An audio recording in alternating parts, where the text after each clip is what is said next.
Alright, there we go. Now we should actually be online. Let me check. Main page, please. Yes, you are. It's all working. Alright, excellent.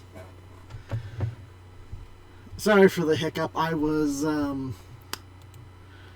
accidentally testing the bandwidth rather than actually streaming. But welcome all you wonderful people to the stream. I am your DM for this evening. I am Phoenix Firestar, also known as the NatOneFox. You can find me on the website formerly known as Twitter, and Blue Sky at NatOneFox. And right here on Twitch, where I occasionally, maybe sometimes think about possibly considering streaming other games, mostly Pokemon. Alright, next up, go ahead, Prophet.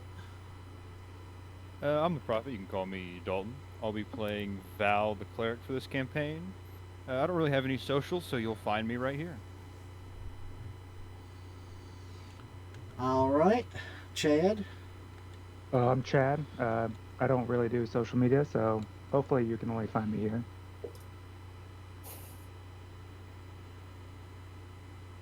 Alright, River. I'm River or Quill, and I sometimes stream here on Twitch, but generally I'm not really found anywhere else. So, hi. Alright, and Hello, go ahead. I'm Curious Boy. I'm Yep. Curious Boy. You can call me, well, you can call me by the name of my character. You can call me Kalias. You may call me Cory. Please don't find me anywhere else. I can only be seen here. I'm a fairy. No, I'm a fairy. I'm a fae too. Faye adjacent. Fake Fae adjacent. My typology is fae. Alright, those are our players. Welcome everyone to another episode of the Shor Stacks, a D&D campaign featuring a fairy, a dwarf, a satyr, and an owlin, all working together to try to reach the top shelf and save the world. Mostly to reach the top shelf. That's what Yeah, what the is the good key to stuff. saving the world is there? The Fiend, he put the key to saving the world on the top shelf. So anybody got a step stool?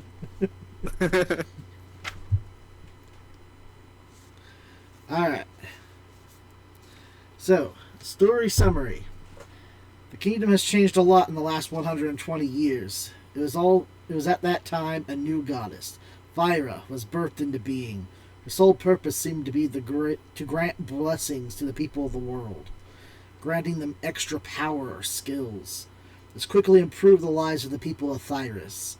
The first believer remains High Priest of Fyra's Divine, the Goddess of Blessings Church. Now, anyone who falls under the doctrine of societal races comes of age. They take part in a coming-of-age ceremony. During the ceremony, the gift given by Fyra at birth are awoken, blooming to life. It has nearly become a law that one goes into a job befitting their blessing, and there they will remain. Though there is maybe about 1% of people who do not gain a blessing from the ceremony. Those 1% are treated as outcasts. Cursed are those who have spit in the face of the gods. Even the monarchy bows to these rules. Used to, the monarchy would pass to the eldest surviving royal member. It is now decided who has the most useful blessing at the time.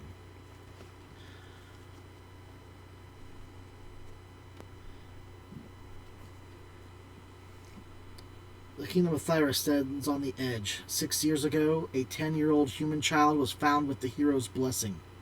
Fyra's Divine has come forward to say when someone with the hero's blessing appears, then it is a warning. Either some great catastrophe looms ahead, or one born with a powerful curse called World's Ruin has appeared.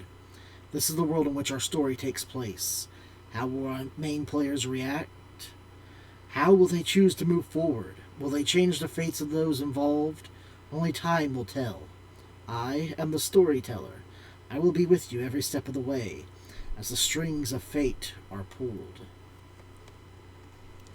Now, last time, the Short Stacks, on their way to the port town of Astum, were attacked. Their caravan was attacked by a group of kobolds. While the Short Stacks were engaging with the kobolds that had accosted them, one of the kobolds has snuck out behind them and broke into the caravan, kidnapping a merchant by the name of Nicholas, a young gnome trying to make his name in this kingdom. Upon giving chase with one of the guards assigned to their caravan, the group had to cross a treacherous field of tall grass, filled to the brim with false beast hair models. Or type hair. Creatures with long appendages used for grappling and pulling in prey. When the group finally caught up to the kobolds, they had come into contact with their leader, an elder kobold with wings named Kaiba. And there he could be seen discussing with the gnome merchant about giving a document to him that would try to encourage that kobolds be brought into the doctrine of societal races and earn the protection and right of law. After clearing up the confusion of the actual attack as a effort to try to find the leader to give this letter to, Kaiba entrusted the letter to the Short Stacks, who were offered a choice to either destroy the letter, as the guard suggested, keeping the monster race of kobolds from joining the doctrine, or give it to the merchant who tried to ensure that it arrived directly to the king. The Short Stacks decided to hand the letter over to the merchant, trusting in his connections to get the letter to its rightful place. Upon arriving to the city of Astum, the Short Stacks took up a night in the tavern, wandering paths with the tavern owner, Jeb.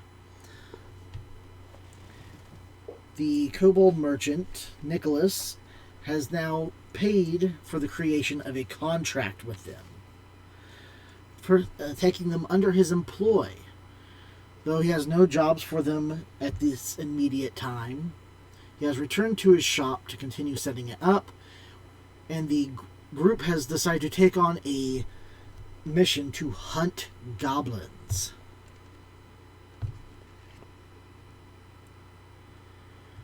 And that is where we continue our story.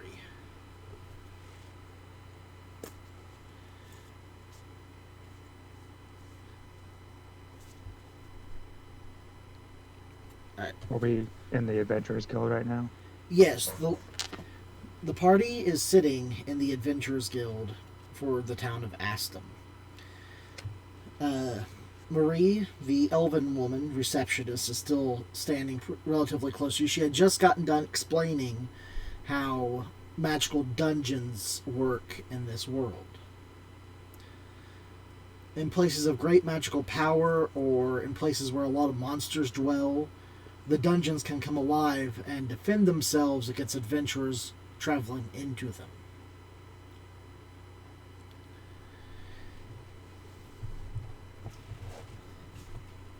The lot of you have pulled the flyer information with the hunt for Goblins quest.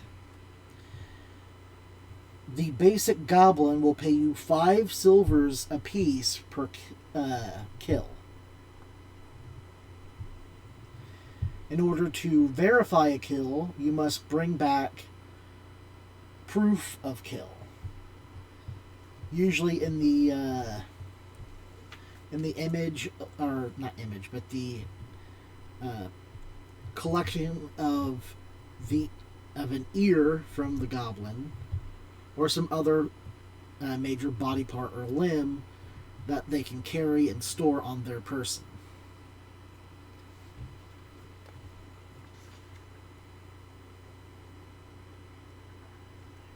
Right. And for how many was the exact contract? Wasn't it like 20?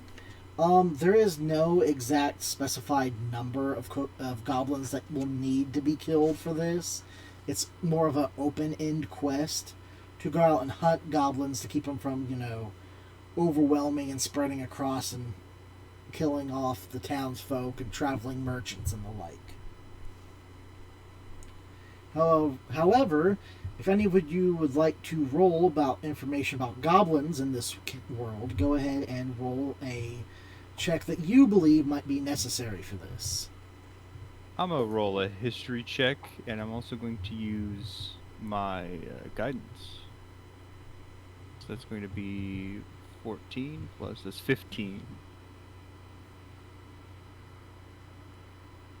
Any of the rest of you want to roll anything for this? Yes, I do. I want to roll a nature check. Okay, well, it's malfunctioning on beyond 20, so I'm just gonna do it manually.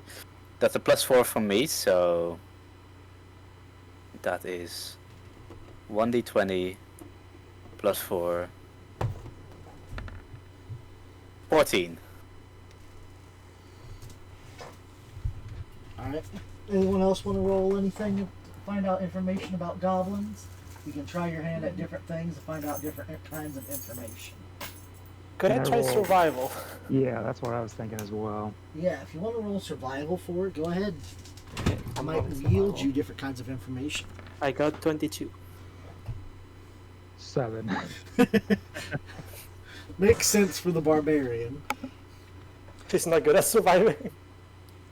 Alright, so Val, you know that there are actually 2 types of goblins in this world.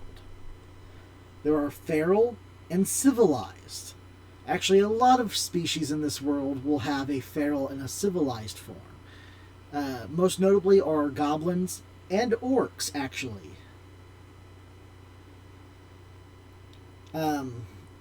So, goblins are a part of the doctrine of civilized races. However, their feral forms are distinctly unique. That set them apart from other civilized goblins.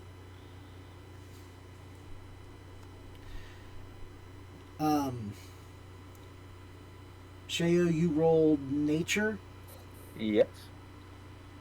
Alright, Sheo, you know that feral goblins are real nasty. They look like they suffer from an eating disorder. Their body's kind of like shrunken in on itself. A lot of their bones are almost protruding out of their skin. They have a long forward mouth, almost like a muzzle, with long rows of sharp teeth that kind of just jut out in almost any direction.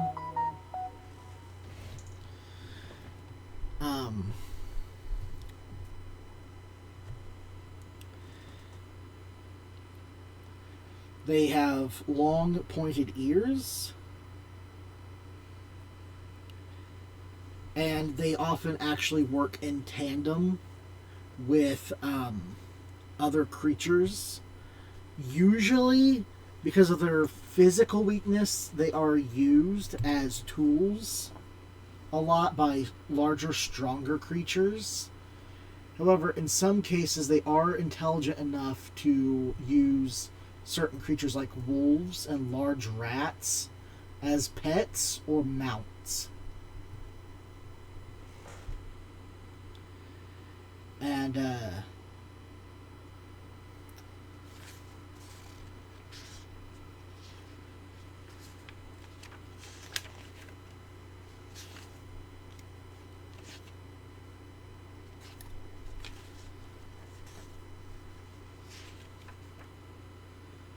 And hold on, I lost my page. oh, it's okay. My cat decided she was going to play with the string hanging from my notebook. Oh, that's adorable. Yeah,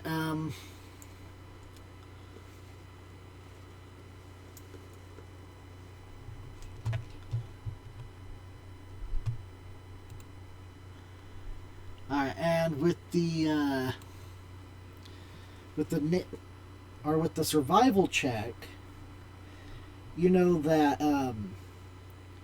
feral goblins, despite the fact that they do not have a lot of forward intelligence or mindfulness of what they're doing, they're actually really good with their hands and working on things. So they actually do have the ability to like craft tools and build up structures to some degree.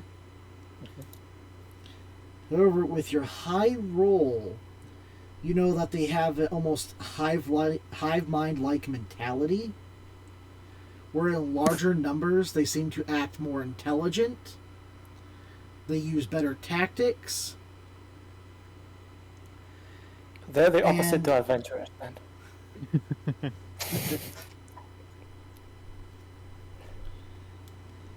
And they even have the wherewithal of using certain small tools, weapons, and traps, making him much more deadly in force. And you also know that goblins have a weird and unique skill in which, if they have a special link thing that the other goblins around them do not, the other goblins seem to leech it off that goblin or are able to use that special skill themselves. As a weird form of symbiosis.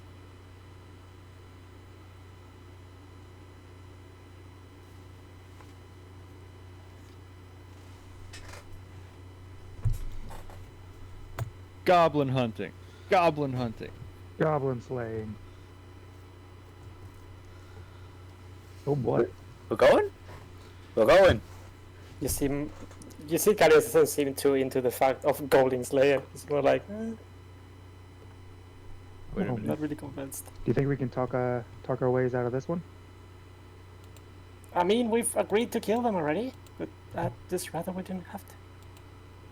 I I mean, mean, we just talk with the kobolds. They seem nice. mean- you could coerce them into cutting their ears off if you feel that's a better option. You see, he's actually pondering that. Do ears I- grow back? No. Probably Well- not. No, not Ah. generally, no. Well, you're a cleric. You could heal the. Could you regenerate the ear? You're precious. You're very precious. You can.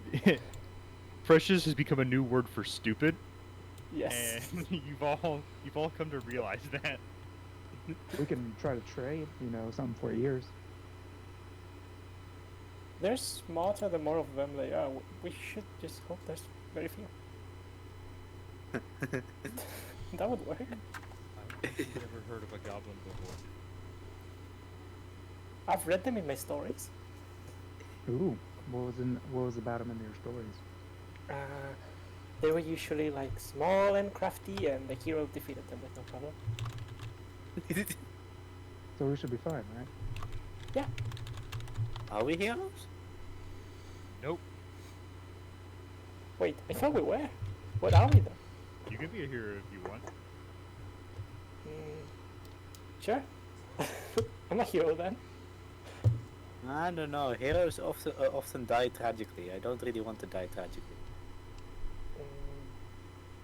Some of them survive, and then they come home, they marry the princess, and they're happy ever after. You know, that sounds like a better plan. Do you know any princess? No. Do you? No, we don't really have monarchy. No. It's a shame because I don't know how they rule us. Listen, after that bonus from signing the contract that gnome gave us, I just need more money. So we either get to killing now, or I start killing something else. You're a greedy little one, aren't you? It's not about the money; it's about the killing. Am I on the list? Am I on the list? You can tell that the the fairy is very, very, very antsy right now. sort of like just fluttering, kind of like back and forth, almost like a hummingbird. You know, I feel like we are all on the list. There wasn't a list, but there's going to be if you don't hurry up. Okay, well, I guess we should go kill. Let's go kill. We go kill. Do we have enough money for any supplies or anything? I think I have enough money for 1 bottle of water. Ah, yes. 20 Don't gold. have much money. All right, since you guys remember, since you just got your guild cards, you actually do get discounts when you go shopping. Ooh, I love me a sale. The thing is, proportions are weird because I don't even have enough money for wine, but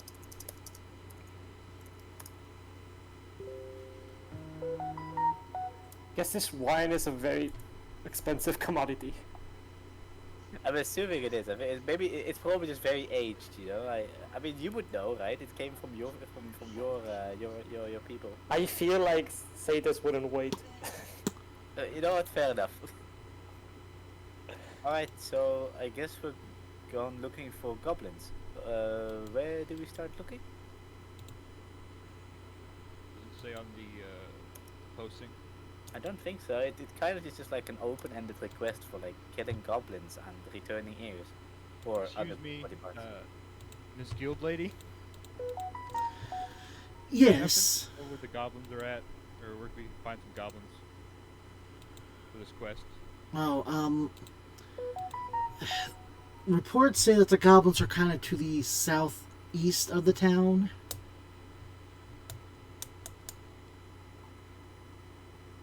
Is that by the shore? No, that's out more into the plains. All right, thank you. No problem. All right, All right, so here's the plan. We sneak into the plains, we find the goblins, and we kill them. You want to like tiger crawl through all of the plains? Wait, we don't have to. If the grass is tall enough, we'll be completely shrouded. Yeah, but we That don't is want true. those things that were the other day in there too, either, right? Well, I feel like there wouldn't be entire plains full of them. At least not here. I think it's more Let's like hope that'd be hell. that would be It's- really funny though. It's mean to just call them things. They probably have families too. Yes, well, except one almost broke my ankle, so I think I'm entitled to a little bit of frustration. Understandable.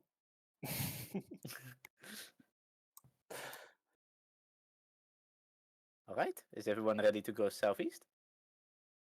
Sure. Yep. Okay, that's March.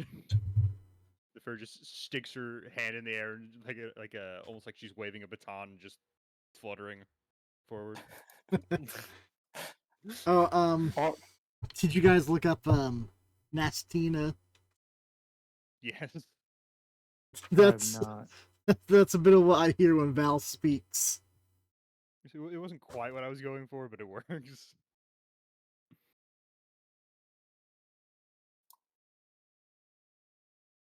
All right. So you guys leave the front door of the Mercenary Guild, pushing open the doors and going back out into the fresh air. You get a big smell of all the fresh food and fish being brought out into the stalls. It's mostly seafood out there, once again, as this is, a port town. They have a lot of fishing that goes through here. Not a lot of produce comes through here. You know that most of the farmlands are out further to the east, and the road doesn't come this way. So there's not a lot of produce, but there is plenty of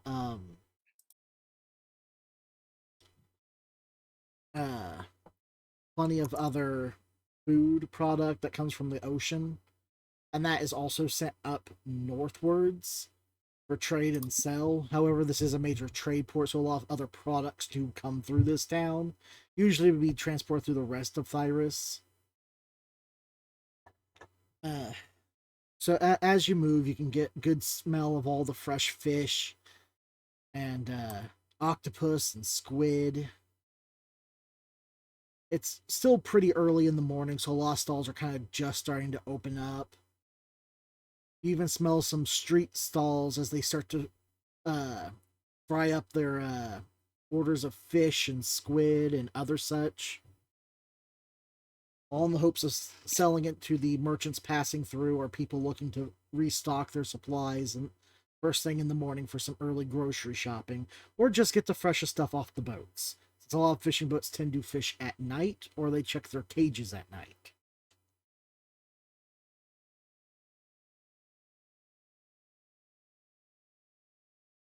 Is there anything we need from out here before we go, further out there? You figure that you might be able to stop back in on Nicholas, and he might have his stuff set up. That's the only shop that you really know of in town, but you haven't really asked around at what kind of shops or other such are here in this town. Okay, and then we Wouldn't- go to the gnome. Yeah, it wouldn't hurt to Knock look. Alright, so you're gonna go back to Nicholas's shop, the gnome away from home. You see the fairy like do like a marching like in the air, just sort of like stand on one foot, turn around the other direction, and go march the other way.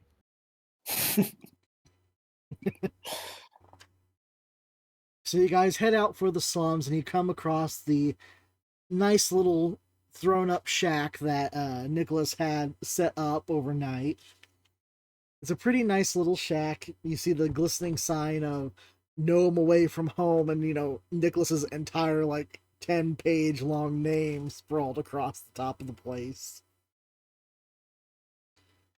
And as you come in, yes, he does have the shop all nice and set up. He's got a nice big glass counter with various smaller products like rings and necklaces and other such lying in it.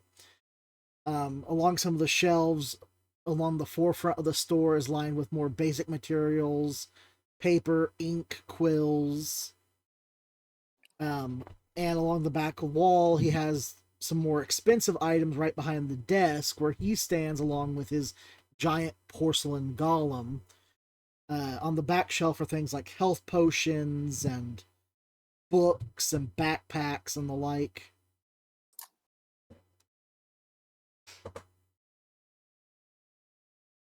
So what do y'all need? Do y'all need anything? Well, no, it wouldn't hurt to ask around and see what he's got. Maybe something could be useful. We could do like a borrow system since he's like our patron or whatever. At the very least, most of the stuff in here can be used as an explosive. You're gonna use a backpack as an explosive. You could make a satchel out of it. Oh, welcome back. Have you fine folks decided what you're going to do for your first little outing as a group? We're going goblin slaying. Oh, Slaying some goblins. Those are some rather nasty creatures out there. I want to Have make you had sure you're any- prepared, goblin slayers. Have you had any experience with goblins? Oh, I'm a merchant. I try not to get engaged with those things too much. Now, the civilized goblins, they're alright. They're pretty intelligent creatures. Might even match the gnomes given some time. But, that might be a little doubtful for some. We are rather ingenious creatures, on the whole. Humble too. Well, when the things you're working on are decades advanced to everyone else's, you tend to get a little full of yourselves.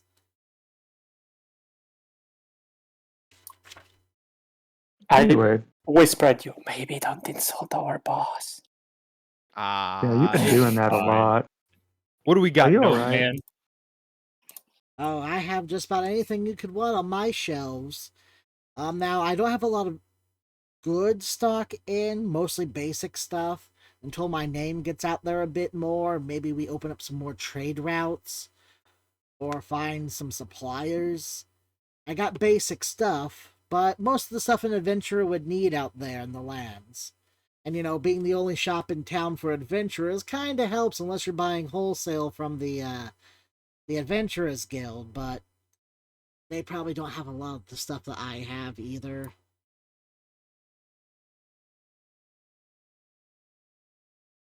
I mean, I could always use a few more healing potions.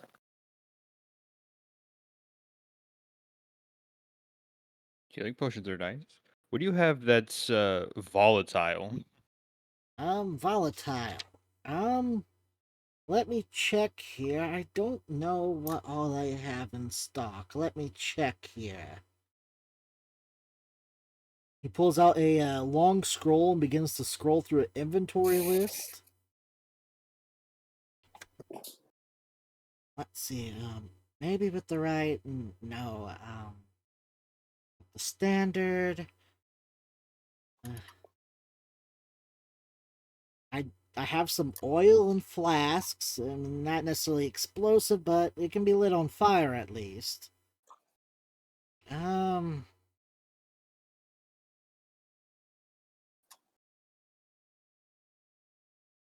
Eh. I have a tinderbox, not an explosion, but flame. Torches. And that's probably about it. I don't have anything real explosive on me at the moment. Hmm. Well, when you do, tell me about it. I might be in the market. For no particular reason, of course. I mean, nothing you need to know about, bird boy. Yeah, I feel like I would want to know about it if we're going to be adventuring together. You see the fairy just like in the corner, like a shadow over her face, tapping her hands together. Ah, I'm yes. sure it will never come to harm anyone. The evil finger pyramid of doom. Yes. I mean, totally not evil finger pyramid of doom. Are these magic rings? No, what I have in stock is really just ordained rings.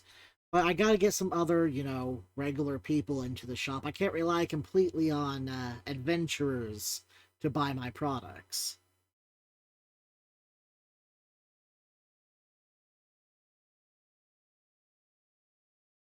So the jewelry I have on stock right now are all just mundane items.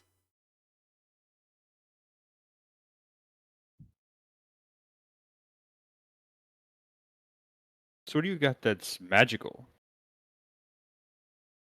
Um,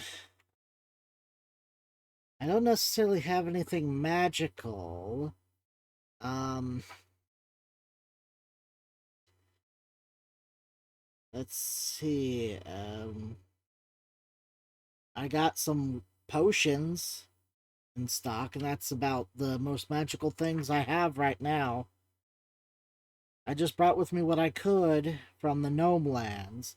I have to send out for more, put in special requests, Mm, If I you guys can get understand. out there and maybe find me some magical items to trade and deal in, I might be able to get some more magical items in shop from other sources. As soon as he says he doesn't have magic items, Val just kind of like looks down, pouting.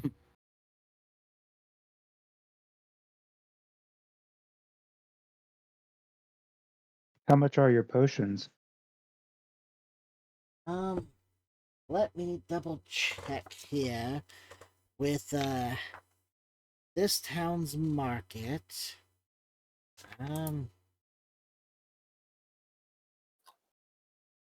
Normally potions would go for probably about 100 gold each. I can give you a discount. Let's see. For being under contract. Plus with your discount. I can probably sell you one for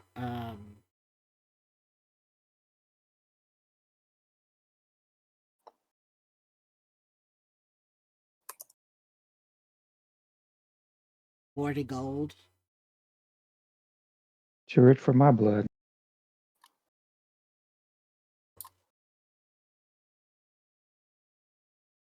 I don't think I need any potions right now, at least not at that price.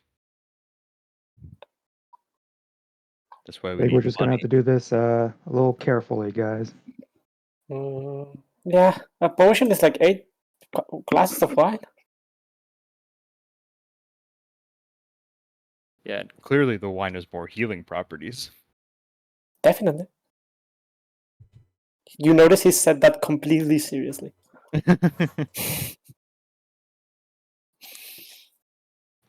You normally, count things out in bottles of wine or glasses of wine. It's our species drink. So it's like a Seder thing. Definitely a Seder thing. It's a Sadie thing. Yes, we drink lots of wine, and we also do. We're known for our parties. If you can't leave a party walking straight, it was not a good party. In fact, if you can't leave a party walking, it was probably not a good party either. I see. I will be writing this down.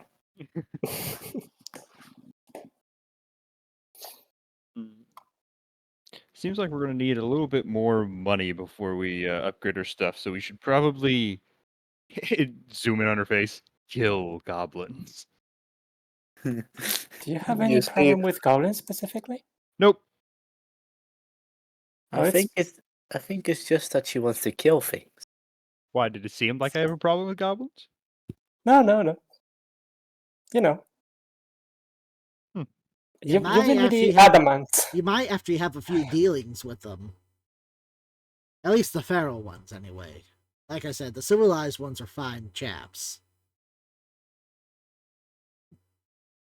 Well, Do you also do riddle contests with Hero?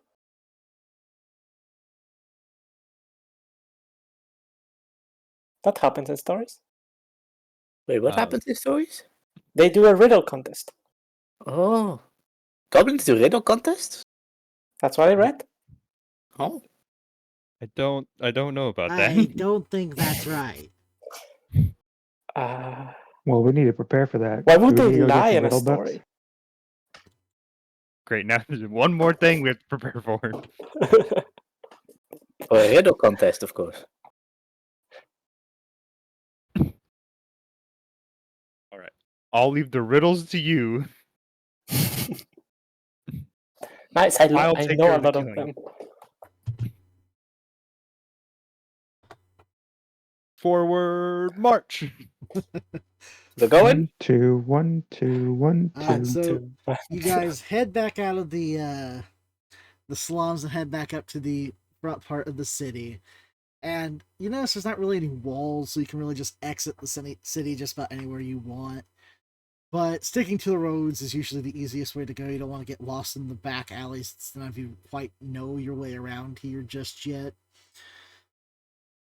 But you remember where the front gate, or essentially the front main road is that leads out of town. So, you guys quickly make your way there. And you look out and you see a long sea of fielded grass. There's not a lot of tall grass immediately out there. It's mostly, plain field level, which is probably no higher than probably be slightly higher than your guys' boots, but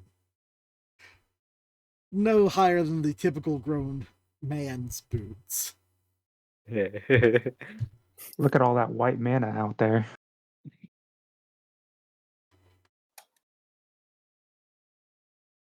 So I suppose we march until we find a goblin camp? Can we can we track anything? Are there tracks, goblin tracks? You I mean, guys this can is attempt so to true. roll to start looking for things if you like. See if you can find any clues. Guidance. Who wants to roll investigation? Probably you. You're the I've- smart one. I've got a +4. I will provide the help action and guidance, so you get advantage on it. And guidance. Okay, so right, yes. Okay, so I will roll twice. Where's my investigation? There it is. 1. I hope that actually rolled. It did. Okay. And one more investigation check. Please? Ah, there we go. Okay, so that's a 20 plus 1d4, which is going to be 3. So 23. Pretty good. So you have to head out of the city a ways because you figure that a lot of goblins wouldn't just be hanging out immediately around the city unless they were planning an attack on the town.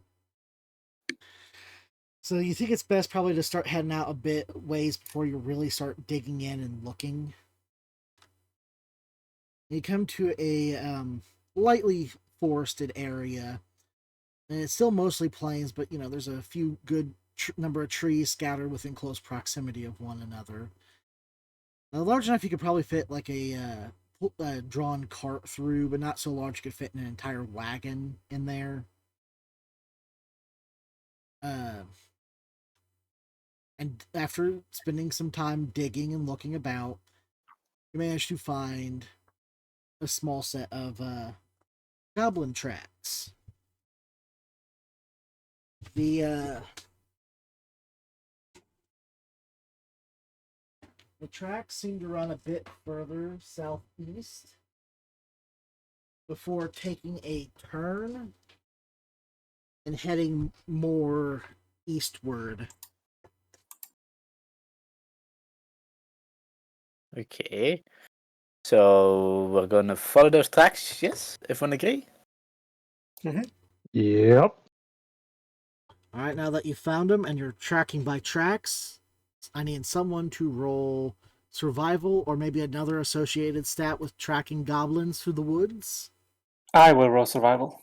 Guidance. Thank you. 12. Could have been better.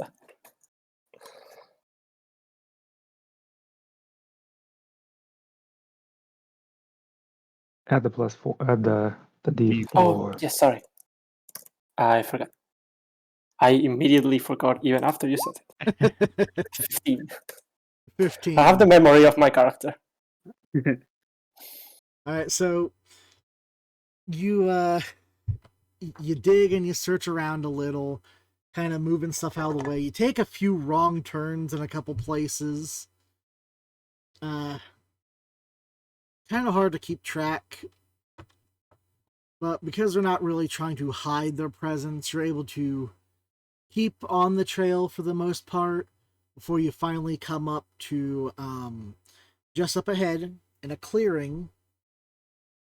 There is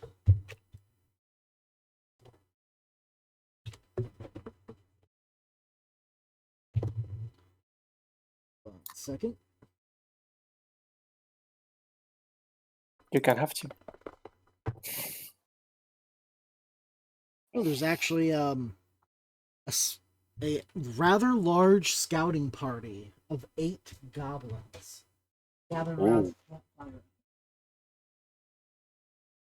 Oh no. Shh. We need to sneak up on them. I can use the same thing I used last time. Get them all entangled. That would be nice. You see a vicious, murderous look appear in the fairy's eyes. I thought clerics were supposed to be nice. Huh? Like, I'm confused. What do you mean? I thought clerics had to be gentle and kind. Do you know what a crusade is? No? It's like the second biggest part of religion. What's the first? Being Gods. nice. And the third? Being nice. And the fourth? Testing people for witches. And the fifth? So you- Taxes, but Tax avoiding evasion. them. Oh. Besides the part of Crusade, the rest sounds nice. Don't worry. Hopefully you'll read about it one day. I love tax evasion. Hello, Phoenix Firestar here. We at Shor Stacks do not condone religion being used to hunt, segregate, or deny people their proper rights. But we do not consider Except religion for fun as a reasons. whole as a bad thing, just the way it is used and handled. Violence. What are these Panama Papers? Oh no, we're getting cancelled. We're never getting a sponsor. We're not never going to get sponsored by a corporation that's bigger than the local Tesco. It's been a good run, guys. And I just got my redacted jacket in. See, look, they're already making me remove it. All right. So what's the plan? I Are you guess going to go in and are you going to hit them with that spell you did last time with the vines? Yes. All I mean, right. I guess I'll stay back again because last time I got harpooned by 3 different arrows. Val is going to Yeah. give the satyr the vigilant blessing, which means they get advantage on your next initiative roll. Nice. And I'll have a Well- javelin at the ready. I am going to approach them, and I am going to use one of my daily spell slots to cast Entangle. It is a if 20 you want feet to try radius. to sneak up on them to cast a spell, you guys are going to need to roll a group stealth check for the whole group to get close. If just the no. spellcaster's getting close enough, he will be the only one who has to roll a stealth roll. But if things go down, you guys will be some distance from him to provide support. I don't yet have missed a step. Please protect me. I think we'll be moving in as a group then. All right. Who has the lowest dex? I think that's I think it's the you, barbarian. Chad. Yeah. I got 12. You get guidance on this check then. All right. Okay, I will roll for stealth. Oh dear.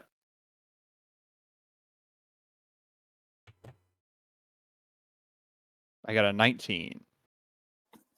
I got a which stealth? I got an 18. I got a comfortable 10. 15. Right? Let us hope they're blind.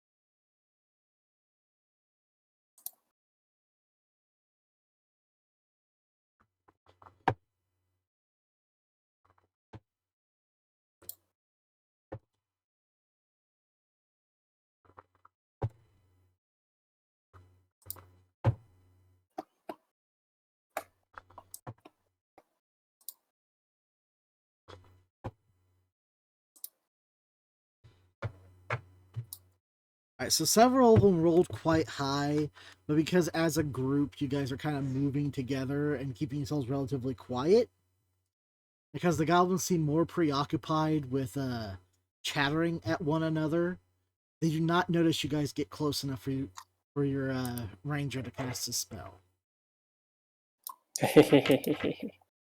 Okay, I'm going to cast Entangle. They all need, well, if they're between 20 feet of each other, they all need to roll I think it was dexterity saving throw, with 15 difficulty. Alright, Check if it all of was. you go ahead and roll initiative. Oh, Don't forget about the vigilant blessing. It's a strength saving throw for all of them. 15 difficulty.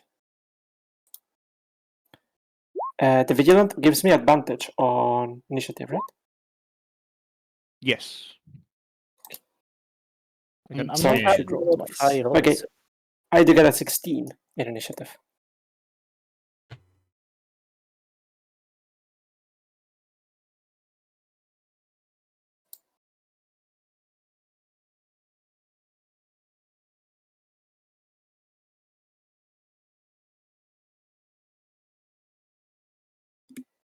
Alright. Let's see.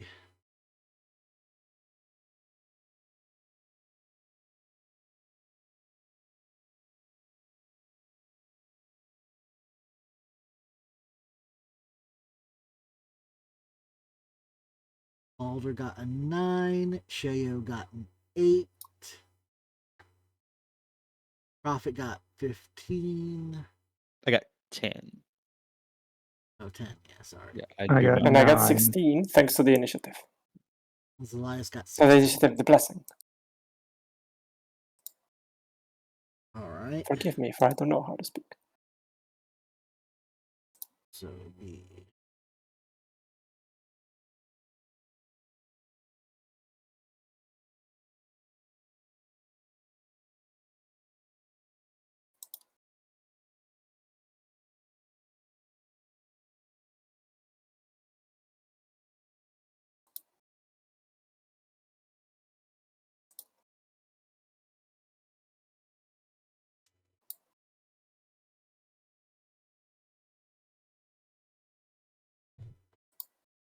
right.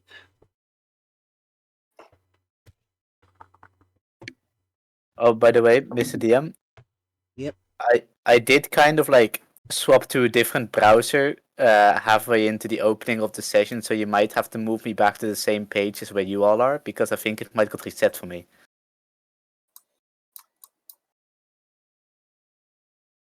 There's only one page. You should all be on the same page. Because I'm like seeing a grid and I wasn't seeing that before. I don't know if everyone's seeing a grid. Everyone should be seeing a grid. There's nothing on there. Yeah. I'm not seeing a grid. It's just blank. I see a blank grid.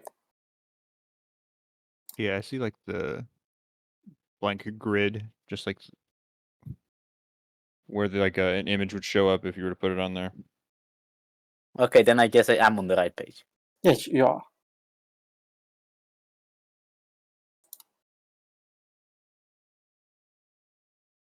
Alright. Um.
You know, technically speaking, I could enlarge the barbarian. That would make him medium? No, it'd make me large. And make him large. Despite being like 4 foot, 8, I'm still a medium creature. It's more see. stockiness than height.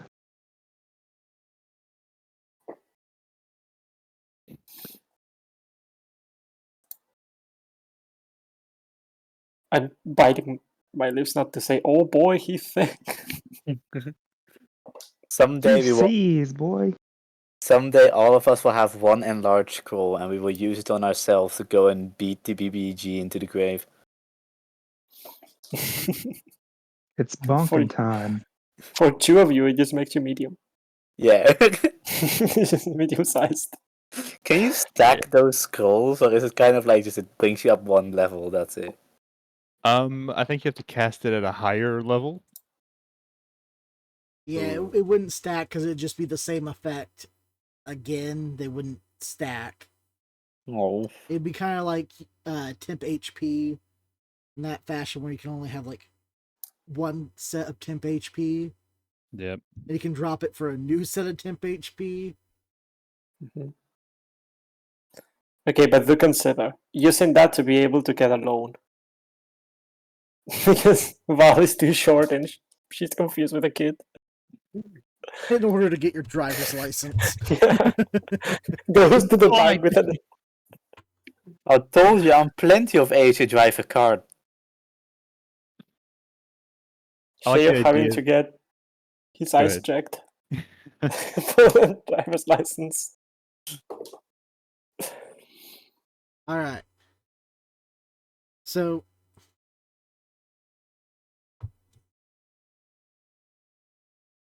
the goblins are all standing pretty uniform close to each other, and you said it has a range of what?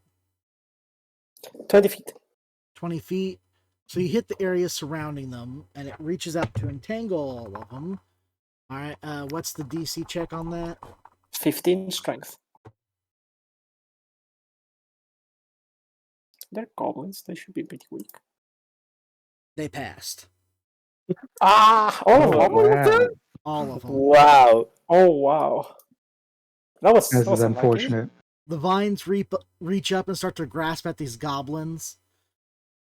And they all kind of just like jump back to one another, and with a quick little swipe of their little scimitars, they cut away the vines just about as quickly as they can grow, using their shields to push back what they can't immediately cut.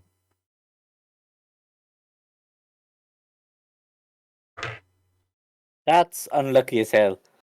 That is very unlucky. Also, they're still in difficult terrain. Yeah, it's still difficult terrain at least.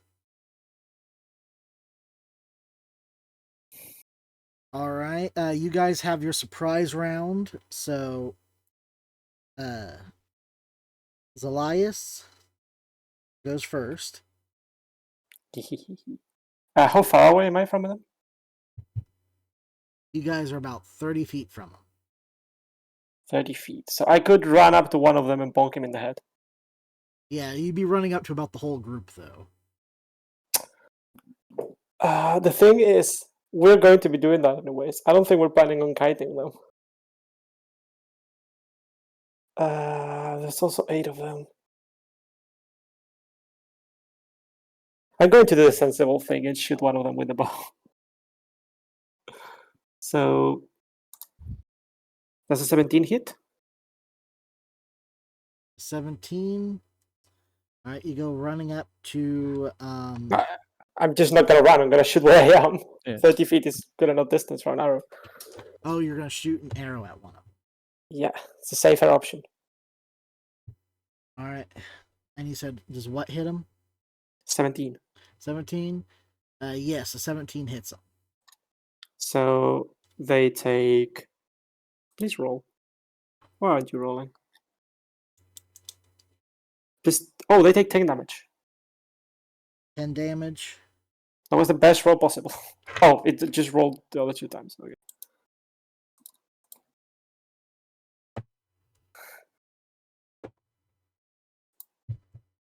That's like a bullseye arrow. One of the arrows flies out and sticks right into one of the shoulder blades of the goblin, and it's like, ah! I scream, sorry! The moment. All right. Next up is Val. They're still about within 20 feet of each other, right? Yeah. I'm going to cast Fairy Fire. So they have to make a Dex save against 13. They succeed. All of them? Oh, Yep. come on. Wow. Hold on, Well- give me 1 second, guys, because my character sheet on Roll20 is not like loading up. Let me exit the game real quick.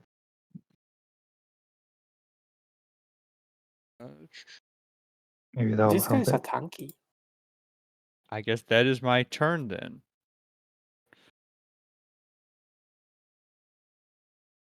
There we go. That was weird.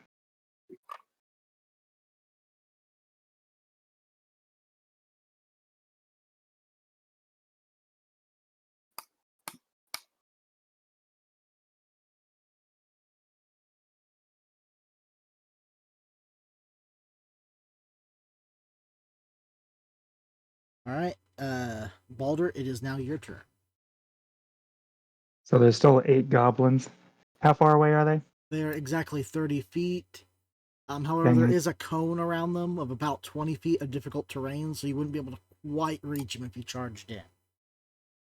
All right. I will throw a javelin at one of them.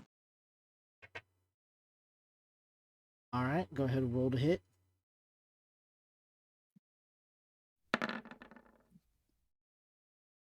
$18. All right, you reel back, throwing the javelin that flies into the group, striking one of the ones towards the front row. Go ahead and roll your damage. Or 9. 9 points of damage. You hear one of the goblins "Ah!" as it like smashes into like it hits their shield, pushes in, and kind of stabs into its body.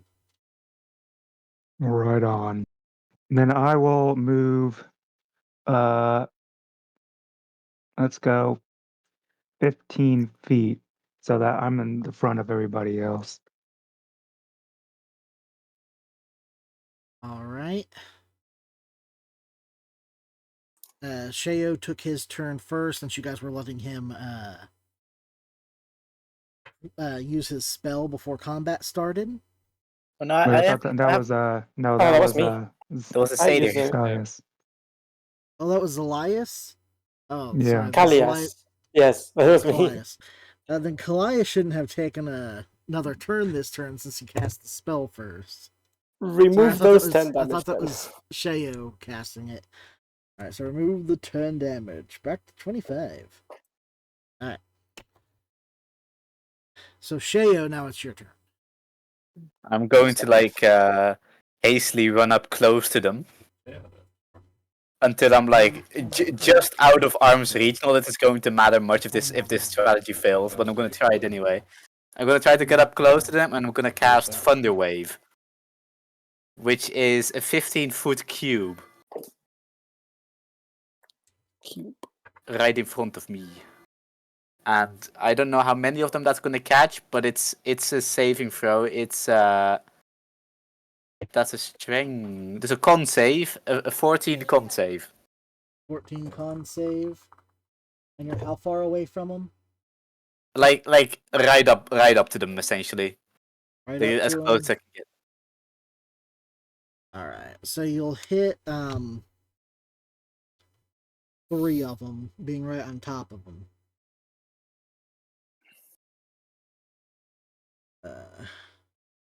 And they fail their save. Yes. Okay. Creature takes 2d8 damage. So that's 10 damage on each of them, and it's also going to push them back. I believe. I don't remember how much. 10 feet away from me. Alright.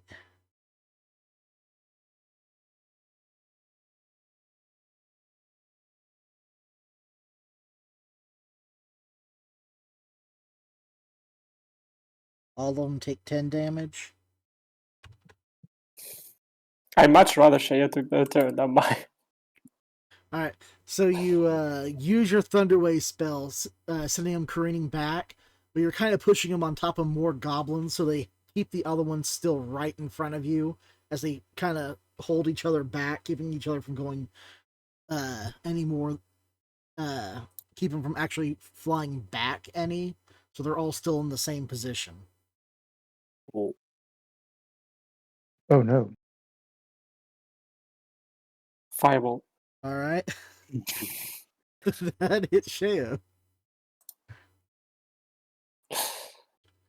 All right, so Goblin 3 is gonna run up to Sheo, who's now like right on top of the goblins. And he's coming in with a swing. Alright, and his scimitar catches on some of the vines still stuck in the ground as his sword kind of just like juts up rather than straight forward like you intended for it to. He's like, at the vines as they hold back his sword, and he starts hacking at him out of frustration. I'm gonna stick out my tongue and hope it doesn't get cut off. Alright, the next goblin's gonna have the same intention of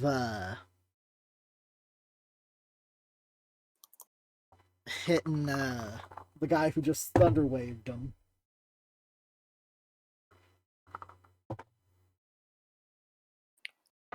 And he goes rushing forward, and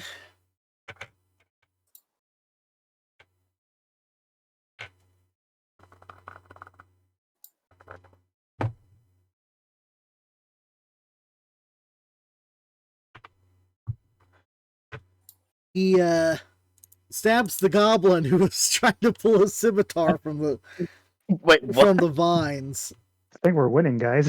Was it a critical miss? Yep.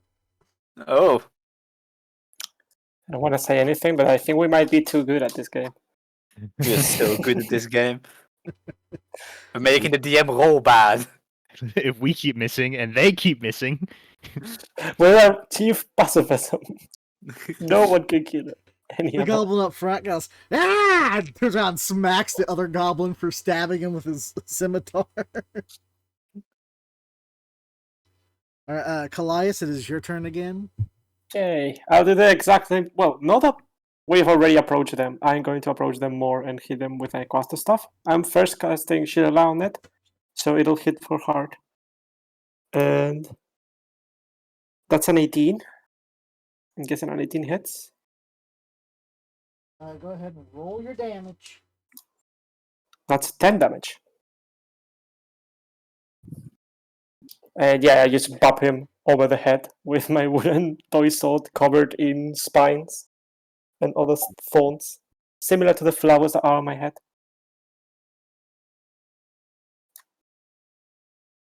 Alright. And that was 10 damage. Mm-hmm. Which one did you hit? The first one I could.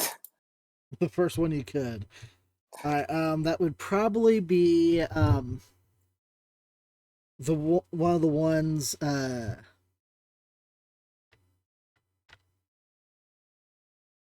the secondary one, the one you hit him for 10.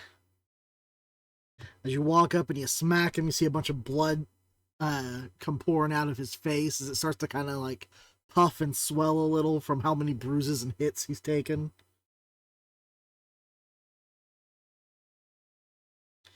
Oh, wow. All right. Next up.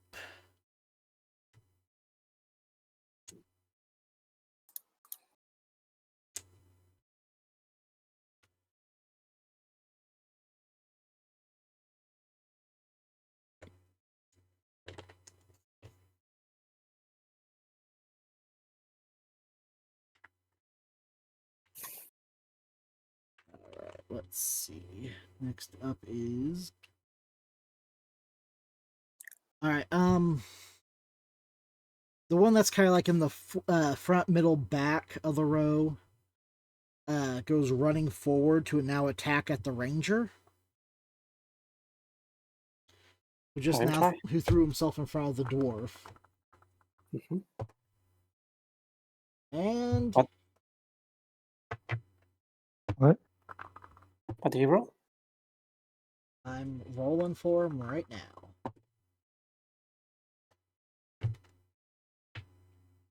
Suspense is killing me. This one comes running forward and jumps on the Owlin and just shanks his scimitar right across the shoulder blade and down into his body. Ow. Dealing 13 points of damage with a critical hit. Sheesh. Okay. Fellas, I am 1 HP. Oh no. Uh-oh. Hello, 1 HP. I am Callias. All right, There. the next goblin's turn.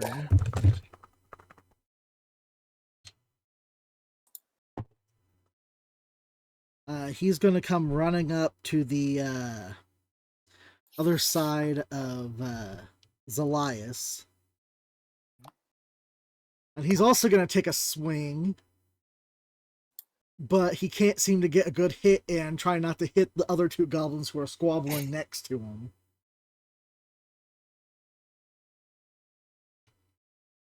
Next goblin's turn. They're so cute when they kill each other.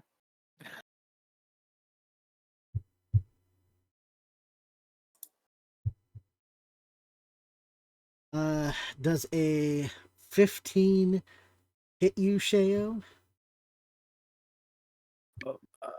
Yes. All right. The goblin smacks you for 5 damage, running up and slicing you across the leg. I'm down. Uh-oh. As the other one's standing over the top of you.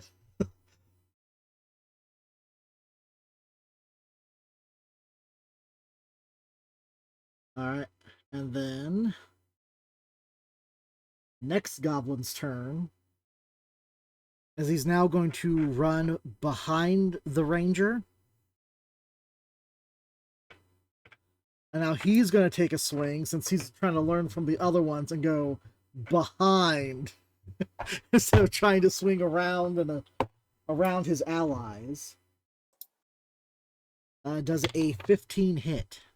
Nope. Have 16. 16? Now, when this one goes to swing, you kind of quickly turn around and smack back at the sword, blocking it from the scimitar from making purchase against your body.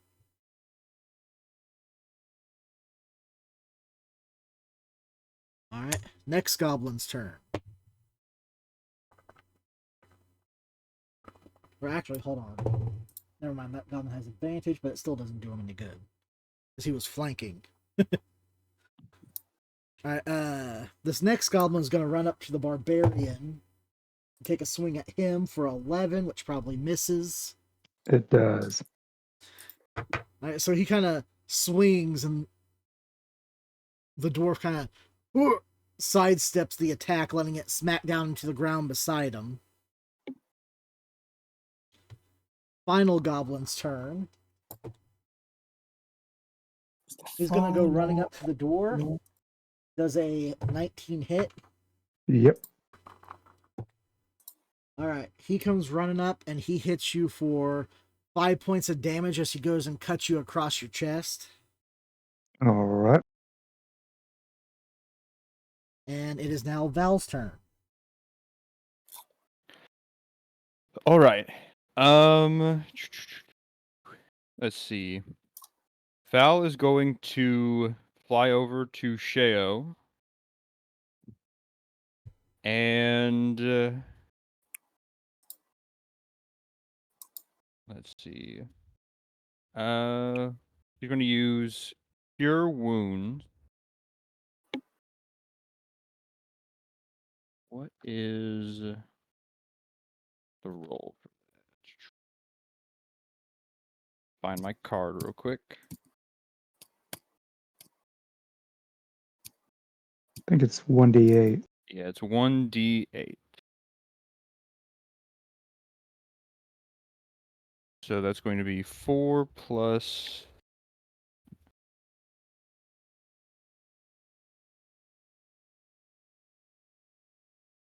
My so he's gonna heal 7 off of that. Yes. Good, good. And that's going to be my turn. Okay. Shayo is now back up.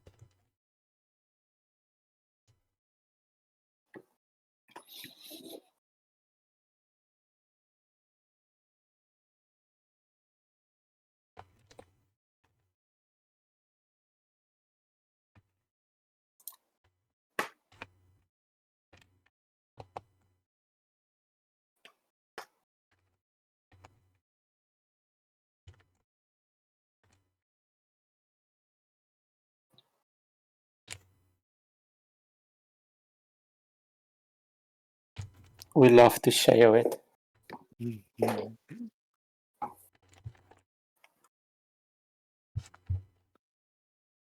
By the way, Ferry, do you think you can? I keep forgetting your character's name. That's why I'm saying that. But do you think you could use some of your movement to still get out of 10 feet radius of me? I mean, I didn't. Actually, I can. I should have. I mean, I could use. Yeah, I could get like 10 feet away. Cause like I don't know like where people are, like compared to me. Because I have a bunch of spells that are like radiuses and cubes and spheres, and I don't want to accidentally like hit someone with it. Yeah, I could.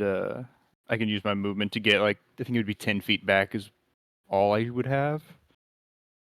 It should be fine because like the most I've got is 10 feet around me.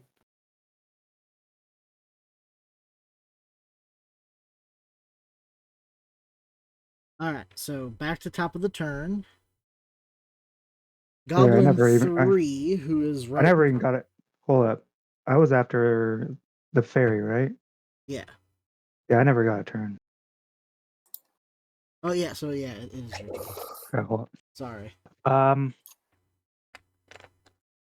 Okay, Kill them. so well, I was gonna run over to the Sheo and like try to take some blows for him, but I've got 2 goblins around me.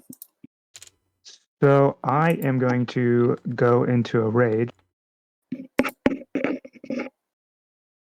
And then I'm going to attack one. There's 2 goblins on me. Yeah, there's one right in front of you, and there's one immediately to your right. All right, I'm just going to attack the one in front of me All with right. my maul. Go ahead and roll to hit. Ooh, not good. 9.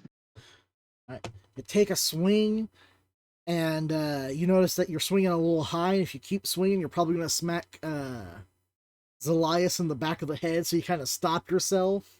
Which the All goblin right. uses to raise his shield and knock your maul away from him. All right, next up is Sheo.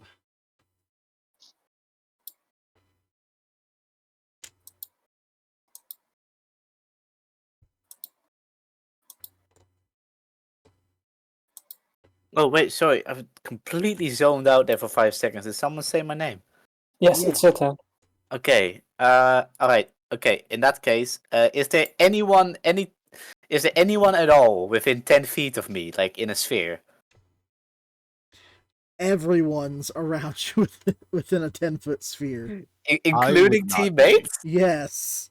Oh, I okay. would All be. just piled right on top of one another. Just do it. I Go moved for it. back, so I am out of his range. Yeah, except one.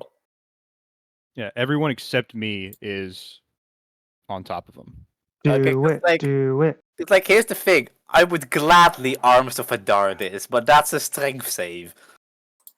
And even then you take 1d6 damage, so I don't think that's a good idea. I could Oh. stomach it. The problem is if I take damage, I need to roll for concentration, and that might break the entangle.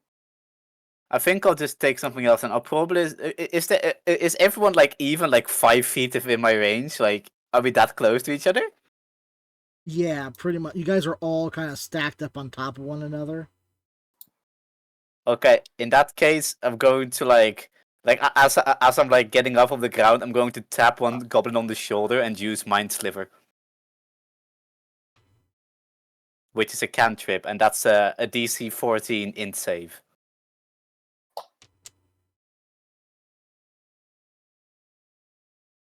All right, you're all right. So like in front of you, you have the one who's kind of like on top of you after you've just gotten back up.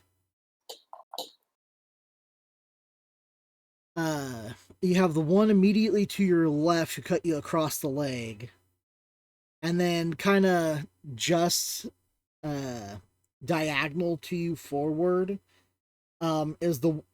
is the one who got his sword caught in the vines and is arguing with another goblin just next to him.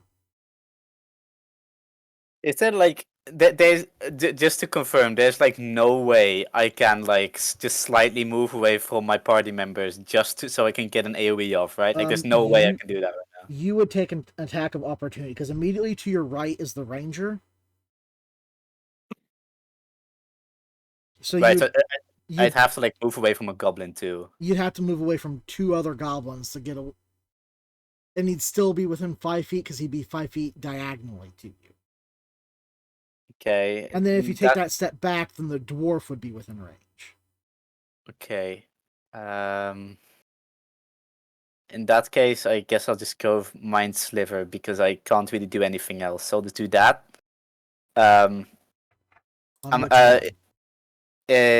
Preferably the one that's lowest in health because it doesn't do a whole bunch of damage.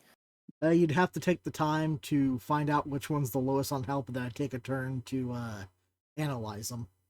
Okay, in that case, it's the nearest one, I suppose. But I guess the one that like hit me across the leg that sent me into down. All right. So he has to roll a what? Intelligence. Yes, a DC 14 intelligence save. He fails. Okay, in that case, he's gonna take 1d6 psychic damage, which is 2 damage, and next his next saving throw, he's gonna have to subtract a 1d4. All right. Next up, it's the goblin's turn. Goblin 3 is gonna stop arguing with the other long enough to take a swing. I'm pretty sure this hits. Elias will take 8 points of damage as he rips his scimitar free from the vines. As he does, it actually just stabs straight forward into Sheo, hitting him in the gut. Damn it. How much damage is that? 8 points of damage. I'm down again. No, that's No, this is Zelias, not Sheo. Sorry. Oh, sorry. Okay. I think I said Sheo at first, and then I said Zelias the second time, so that was my bad.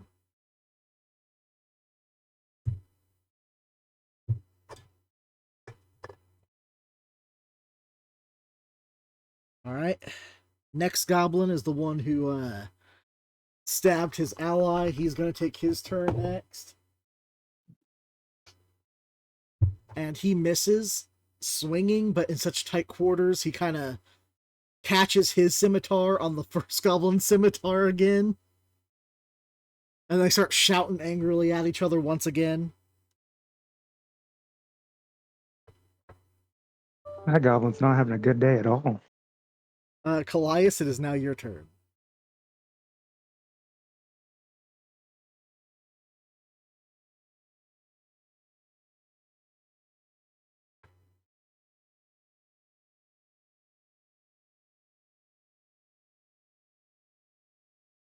Callias? What is that's profit, right? So wait. Val is Hello. Can you hear me now? Yes, I Oh can yeah. hear you. Oh, I think my microphone was being stupid. I just rolled a 13. You rolled a 13. Yes. All right, that misses as you take a swing at one of the goblins accosting you. And with all the swords swinging everywhere, your sword also gets caught up in the first two goblin swords. Oh no. And Alex start chattering and yelling at you angrily for getting your sword caught up in their swords. Hey, my sword is a wooden sword. They can be too mad. I hate when our Schwartz get tangled. This happens all the time.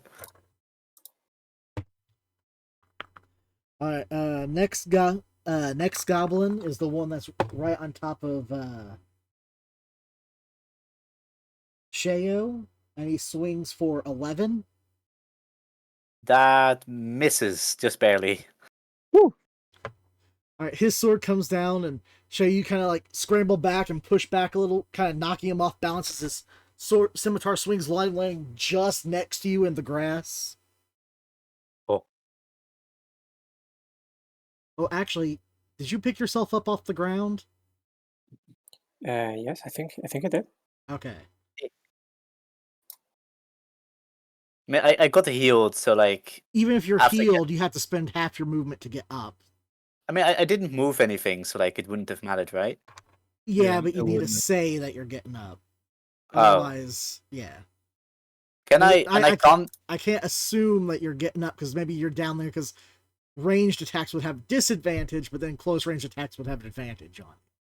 Oh right, because While like, you're on wait, the if I'm prone, can I like even use cantrips? Yeah, you can use whatever from the ground. You can even attack from the ground. It's just Oh, ranged attacks would have disadvantage, and close range attacks would have an advantage on you if you're prone. right, okay. Because like I did kind of say I was getting up, but like I said, it's kind of cryptically, so it wasn't really specific. Like I think I literally said like as I get back from knocked states, and I kind of meant as in getting up, but I didn't say it specifically. So like, Alright. I guess you technically have advantage. No, it's fine. The little anchor biter next to you is going to take another swing. The one who had cut your ankle before, and he's going to take another stab and push his blade right up into against your knee for 5 points of damage. Wow. While you're fighting and stumbling with the one in front of you.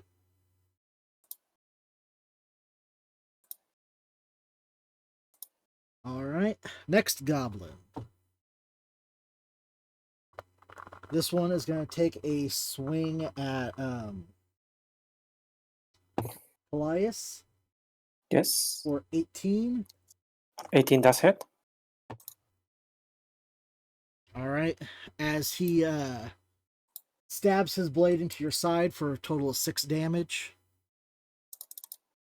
Very low. Also, let me roll again for Constitution to see if I break my concentration. No, 21. Still get better.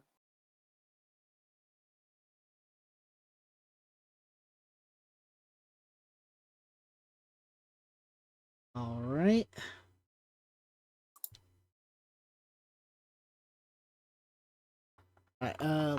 Next goblin is going to take another swing at the dwarf and misses. Bring it on. Because I don't think an 8 hits you. It does not. Next goblin is going to take a swing at the dwarf. 17. Does a 17 hit? Yep. He hits you for 4 slashing. Noticing your skin's a bit harder to cut than before as you kind of boil yourself into a rage. A magic infusing your blood, making your body harder than it was before. Wait, so are you saying the 4 was halved, or is it? So am I taking 4 or 2? 2. Alright. Because I'm telling you what damage he hit you for, you still have to reduce it by half. Alright.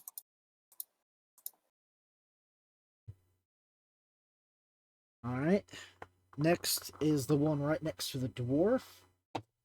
He's going to take a swing himself for 13. That probably misses. Yep. All right, seeing how the first scimitar didn't quite swing through the dwarf like he was expecting it to, it causes this other goblin to kind of take a step back in shock and surprise at how resilient this target is. All right, Val, it is your turn again. All right. I'm going to use my channel divinity. So a 30-foot radius of dim light. So this will last for 1 minute.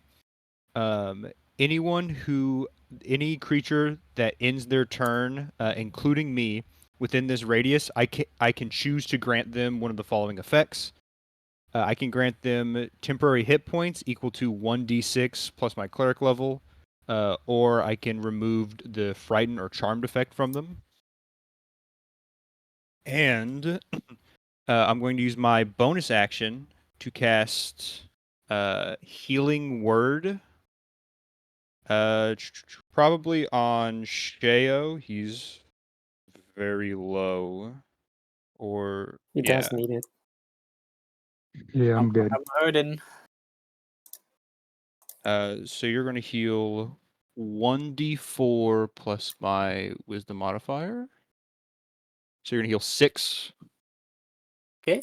Thank you. Thank you very much. And then I'm going to move closer to the thick of the battle. Probably right next to Sheo, and then end my turn. Because I end my turn, I get 1d6 plus 2. You said you moved up to Sheo? Yes. All right. And when I end my turn, I get 1d6 plus 2 temporary hit points. So that's going to be 4 temporary hit points. And that's my turn. All right. Balder, it is your turn. Rock and stone. All Yeah. right, so I have 3 goblins around me. Yes, you have one in front of you, one kind of diagonally in front of you, and one to your immediate right. And how far away are all the other the characters, like the other teammates? Your cleric is immediately in front of you to your left, diagonally to your left. Just in front of Val is Sheo, and just to the right of Sheo is Callias. Mm-hmm. Callias. All right, I know this is gonna hurt. So I'm going to attack the one in front of me, and I'm going to attack recklessly.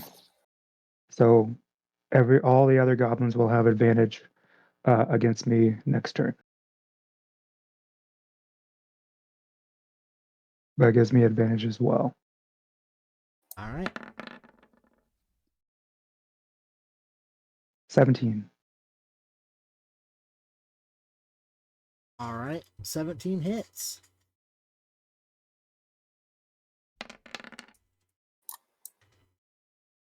Or actually 14 damage with the +2 from raging. 14 damage.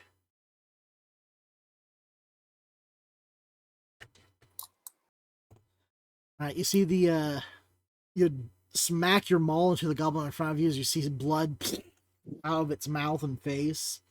As you smack it, give it a good smack across the face, and you hear a couple bones kind of crunch as your maul hits into it, but it still seems to be standing as it Oh kind boy. of curses at you in goblin.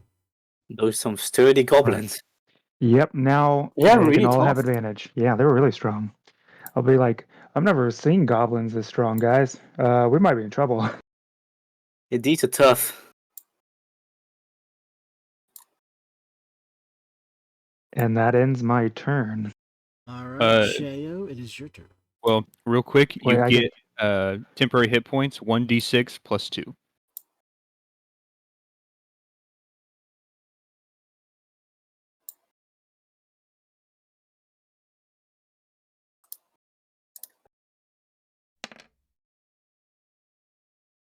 Eight.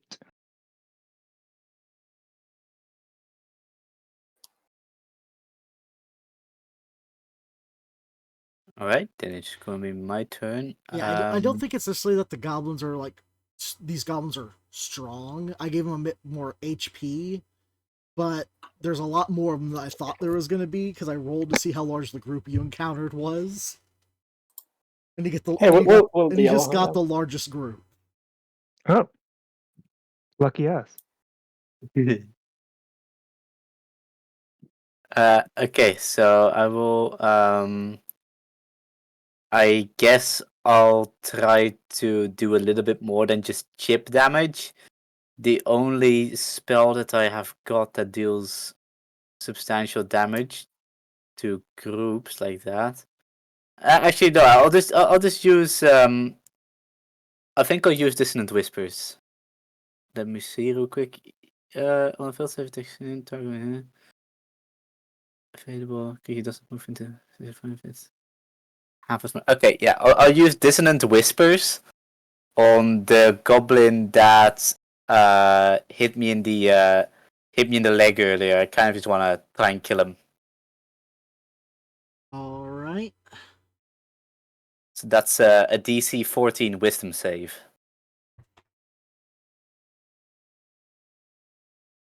DC 14 on Wisdom.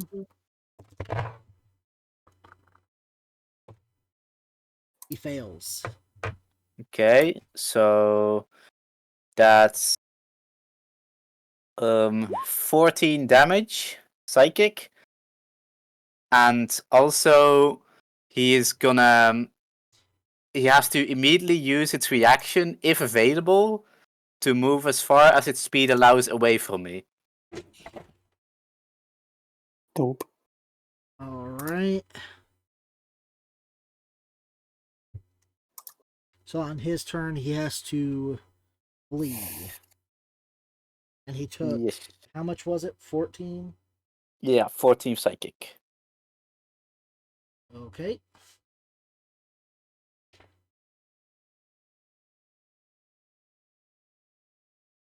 Just let me note that down because I totally didn't lose my pen. The cat took it.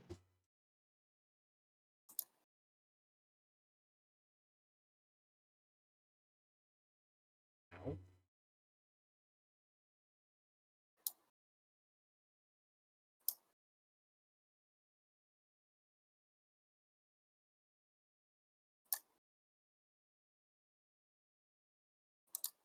All right. Is that it for your turn? Yes, that's it. You get the temp. Yep, 1d6 plus 2.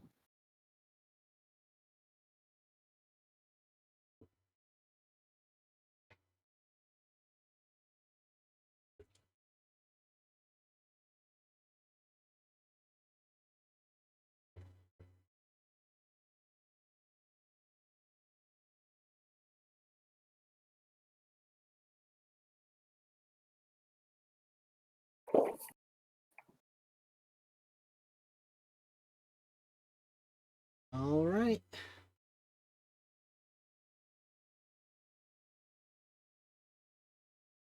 Is that it for your turn?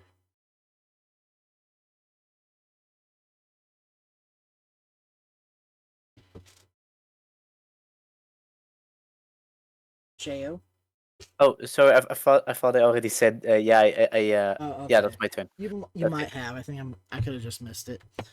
All right.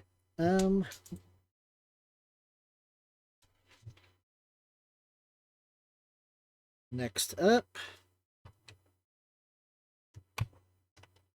first goblin's turn again. He's going to take a swing at Elias. Okay. Have him go. for 8 points or for 8, and he misses. Yep. As all your swords are now kind of tangled together. As he fights, pushes, and pulls to get his sword into it. Can't find purchase between struggling with the other goblin trying to stab you and you trying to stab them.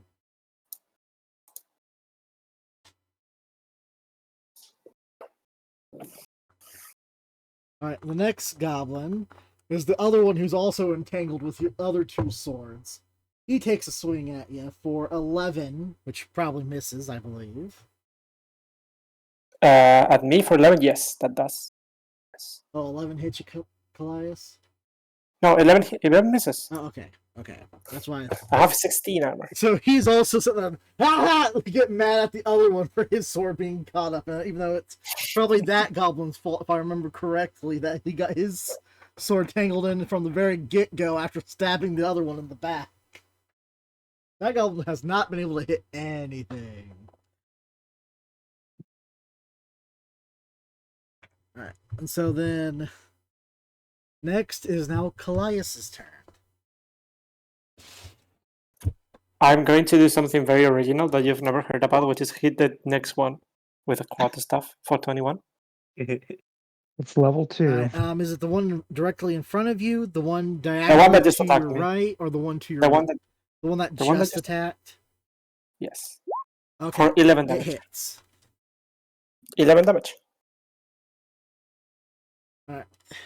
You bring your quarterstaff around, and with a good, nice, sickening thrush, you see that goblin's head twist all the way around as he falls back dead. Oh, first blood. Got him.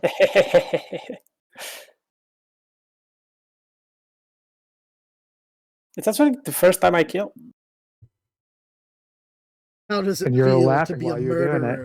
it. But Feels great. Alright, that goblin has been removed from the turn order. Alright, next goblin's turn. The goblin immediately in front of Sheo swings with a 12. If it hits exactly for my armor class, that hits, right? If it beats, it beats. Okay, then yeah. My AC is 12. It hits. Alright. As you're kind of fighting back and forth and you're on the ground, he's pulling at you. He kind of leaps forward and once again runs his blade right across your chest, giving you a cut for 7 points of damage. Ow.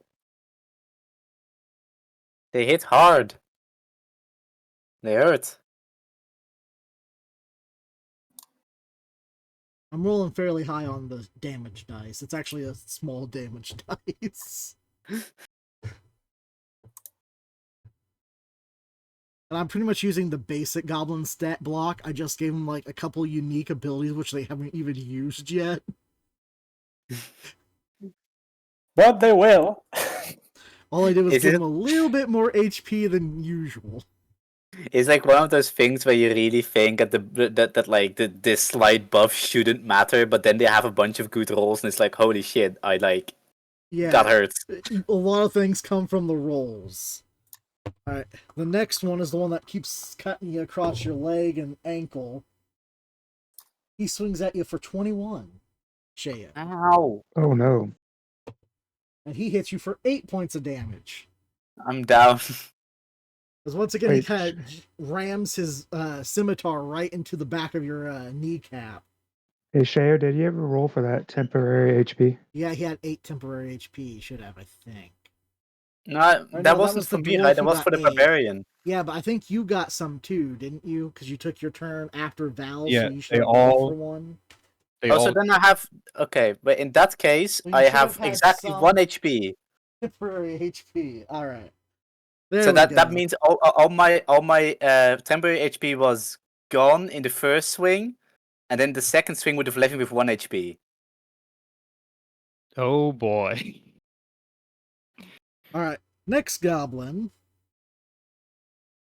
This is the one standing to the right of Callias. He's going to take a swing. What was Callius's for temporary 11. 11 doesn't hit. All right.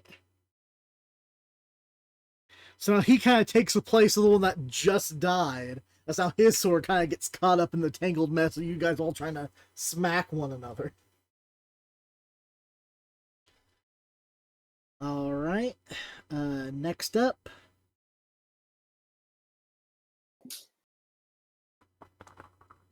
This one's aiming for the barbarian. It does have advantage. All right, and he hits.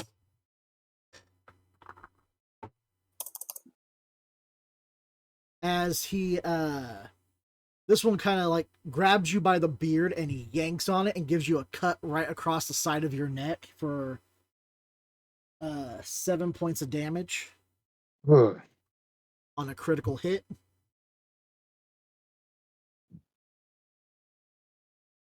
Are we rounding up or down? Down. Because half a tick doesn't exist. Right. We're just gonna round down on halves. Was that the one that I hit before? This is the one that's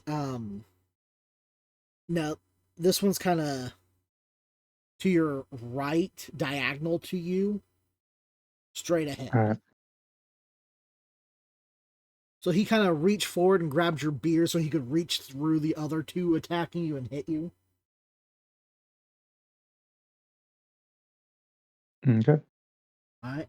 Next up, this is the one directly in front of Balder, and he's going to take a couple swing. He's going to take a swing at you. 15 Hits. hits. All right. He swings for 4 points of damage. Not being able to hit you as hard as the other one, who just kind of tugs your attention away from him as he hits you across your shoulder blade. For how much again?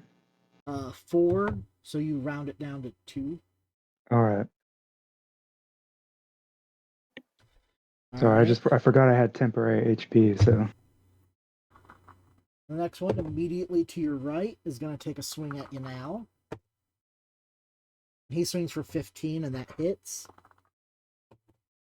And he hits you for 5 damage as he kind of like swings it up, almost lopping off your beard, but scratching you across the cheek. and there goes my temporary HP. All right, Val, it is now your turn. All right. Let's see here. Spell slots have I used?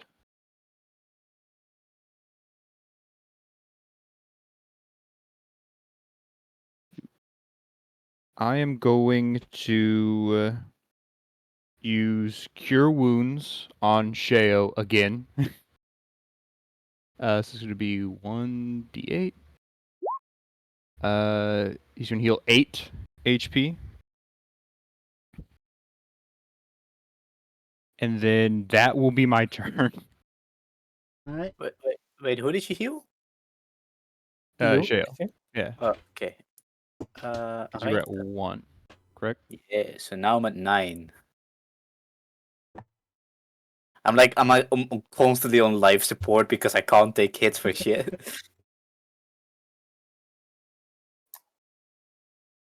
All right. It is now Balder's turn. All right. You Hold know up, what? I get a reroll for my temporary HP real quick. Yep. So it takes me to 7 temp HP. I'm going to, my original attack the guy in front of me that I hit last time again, and might as well go reckless again as well.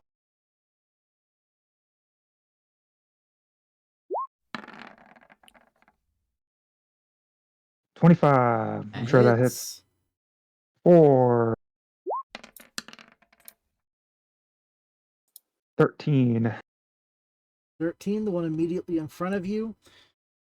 You bring your maul down and the entire goblin's cave kind of just caves in as it slumps forward and hits the ground, dead. Woo! I look at the other goblins around me like, you want more?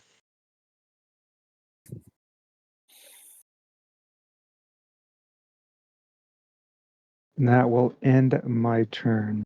Roll for temp HP. 1d6 plus 2. 6.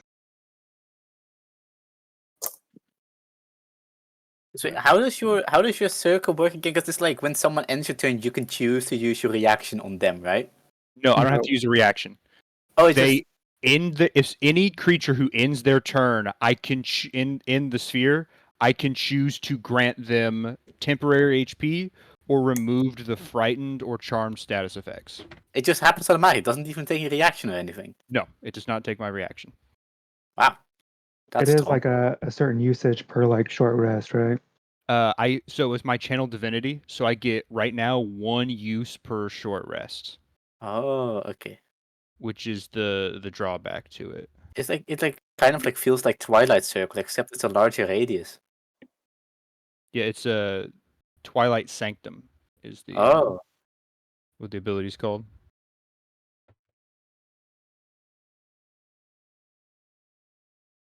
All It's a right, 30-foot radius. Sheo, it is your turn. yes. Okay. I guess I'll use my movement to have my movement to get up, and then I'll. Oh no, wait! I was never down. Never mind. I thought I was down. I wasn't. I wasn't down. I had 1 HP. In that case, I will use Mind Sliver again. On So which that's another. one? The one who keeps hitting you in the leg. Yeah, that one again because I really want him to die. All right, and he's got to roll against what? 14. Yeah, and this time just going to like audibly say to him, "Drop dead, please." All right, he fails. Yes. Okay, in that case, he takes 5 damage, psychic. 5 psychic damage. And you see him. Ah! It's like blood begins to leak out of his ears and eyes and nose, but he's still standing.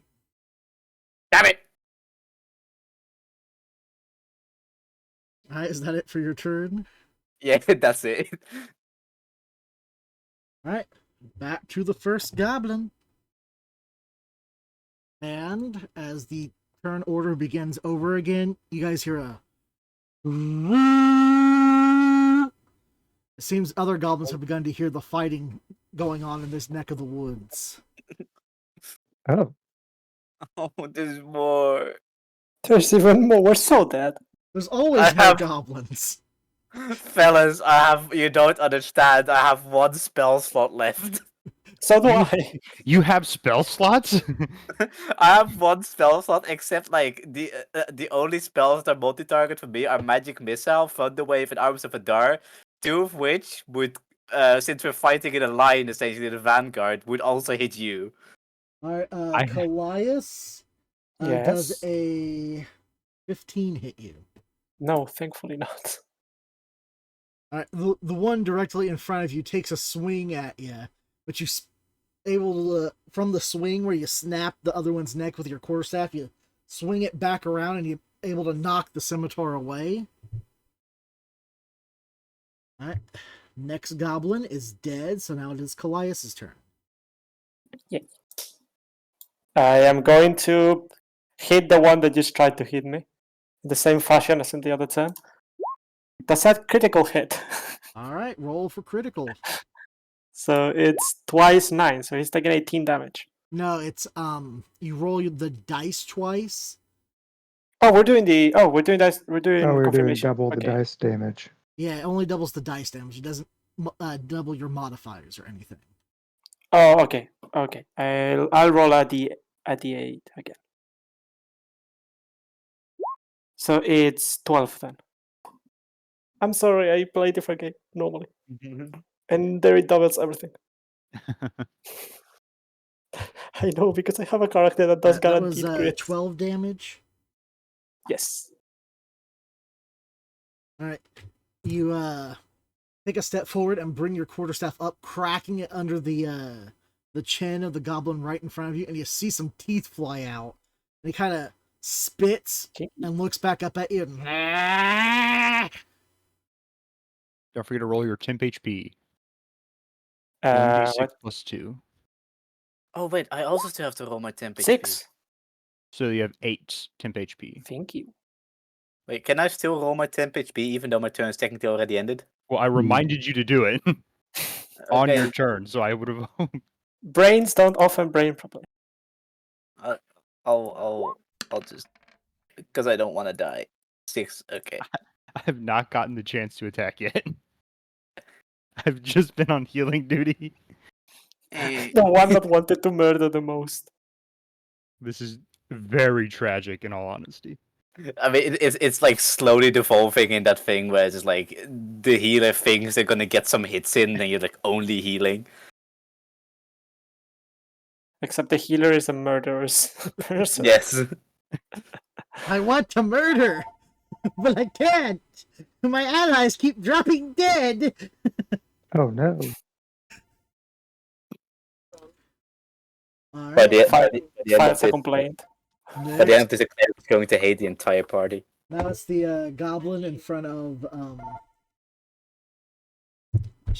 say it or Sheo.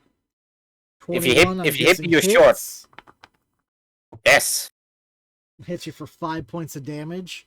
Oh wait, not good. Sorry. Fuck. As this goblin's still kind of standing over and he won't let you go, so he just keeps stabbing repeatedly up into your gut, while the other one's constantly stabbing the back of your legs. Why am I this popular in all the wrong ways? I mean, you did kill the most of them. I mean, I killed none actually. I just thunder waved them, and then suddenly the crowd was on me. That's what happens when the squishy runs in front of everyone else. I am right next to him, and I haven't been attacked once. No, but it's like the thing where like I thought that maybe the thunder wave would like soften them up to like half HP, and then it was like Yeah. not nearly half. So I also think they're not attacking Ball because they think Ball is a literal goblin like them. Just with me. yeah. I'm actually secretly a goblin. I'm actually on their side. Damn. Alright, and then the one who keeps stabbing your legs, that's gonna hit. And it hits for 6 points of damage. Ow. Driving Get off. driving his scimitar straight down and diagonally back into your where your calf would be. Get off, you big-nosed twats. I should say big ears. Wait, the fairy has big ears, right? And I do too. You all have big ears. We're in the small ear club. You have no Actually- ears, you're a bird. I don't even have ears. He's got holes. I just have holes. Alright, 19, I believe that hits you, Callias. 19 does hit, yes. Ouchie. As this goblin, while you lifted up your quarterstaff to smack the other one out of your chin, you give a smile in your success that, yes, I hit it! And then you feel sharp pain as the goblin next to you runs his scimitar into your rib cage. How much? 8 points of damage. Oh, exactly the temporary HP. Perfect. There goes all the temp HP. Woo! Next turn I'll get it back. Just don't get hit or your concentration will be tested. I don't need Also- concentration for it. Oh, speaking about that, I need to roll for concentration. 19. It's fine. Alright. Next goblin. My blessing is You've been coming doing to really good on effect. these concentration checks. That's my blessing. My blessing is specifically about concentration. Next goblin is the one that's holding on to the dwarf's beard as he pulls back his sword and swipes back at you for another 4 points of damage, cutting you across your other cheek. Ooh, Kinky. How? that is, like,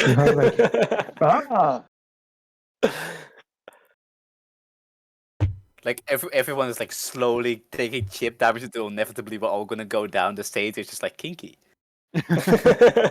That was me, player, not Kalias. Kalias doesn't know anything about that. He stood Oh, no, for you. it's not in character. It's not in character. Okay. Next goblin is dead. All right, next goblin. This is the one that's standing to the right of the dwarf. He's gonna take a swing. With advantage. He doesn't need it because he crit. Ooh. Oh no.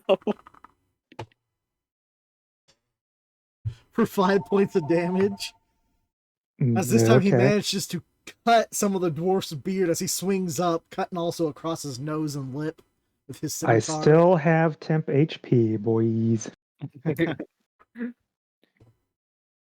Alright, and is now Val's turn. Mr. Barbarian, I hope you realize that eventually you're probably going to have to carry all of us over your shoulders. No, I'm fine. I'm thinking about it. I'm going to make a melee attack against. Let's see, whichever one I'm closest to. It'd The be one of that you're ones closest to is kind of like diagonal to your left, forward, which is the one that keeps stabbing Sheo in the legs. Yeah, I'm gonna make a melee attack against. Get him off my shins, please! Oh, that's a nat 1. No! Alright, I am gonna Whoa. roll for severity. Are we playing with flanking though? Because if so, then I have advantage. No, because he would have to be on the opposite side of that one. Wait, I thought I was the opposite side of that one. No, the barbarian is to your right behind you, Val. This goblin is to your left in front of you, and directly in front of you, to the left of that goblin, is Sheo. All right. This is really hard to keep track of. It's impossible to keep track of. We're fighting 6 goblins and there's 4 of us. We started out with No, 8. actually, 8 goblins? I think we're down Shit. to 5. Thankfully, none of them was a No, mind there's goblin. still 6 left. Just Oh, a lot no. of them are. Several of them are pretty close to dying. Several of them don't look good. Can I ask a question that I don't want you to take personally, like all of you, except for the DM? What are your modifiers for your strength saves? 1. I am really good. 0. I have advantage. Okay, good to know.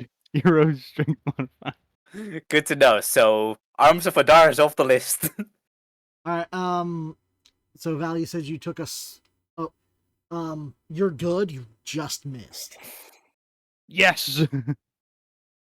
As you swing forward and you kind of strike your little thimble-sized blade.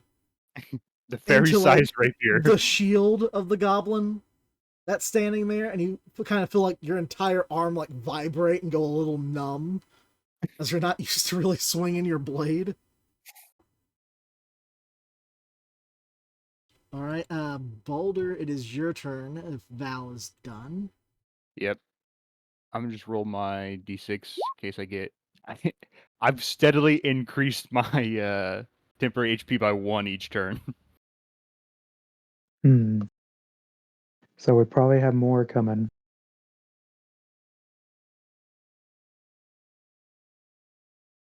I'll give it one more round. All right, it is Boulder's turn. So we got 2 around me. There's 1. Can I attack any of the ones that are next to Sheo? From where I am, or do I gotta move? From where you are, there's not a way for you to get in front of Sheo. You could step forward over the top and step on top of the goblin that you just killed, and that would put you diagonally back right of Sheo. But you'd have to go all the way around, and there's a goblin on top of him, directly in front of him. You'd have to get rid of that goblin first. Okay. The other option is to push Val out of the way, to step Well, behind we could just- Sheo, and then pull Sheo out of the way. But that'd take you a couple actions to do. Yeah.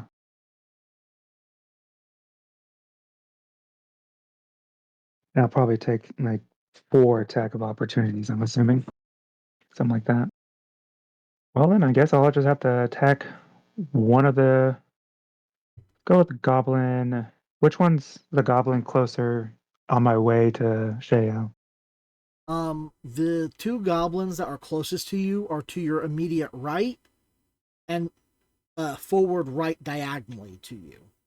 They're all to the right. Sheo's And kind of to your left and forward, just in front of the cleric who's immediately to your front left diagonal. But we can move through a. Actually, she's You a can small. pass through where allies are, but you can't occupy the same space as them. Okay. Unless they're like two size categories smaller.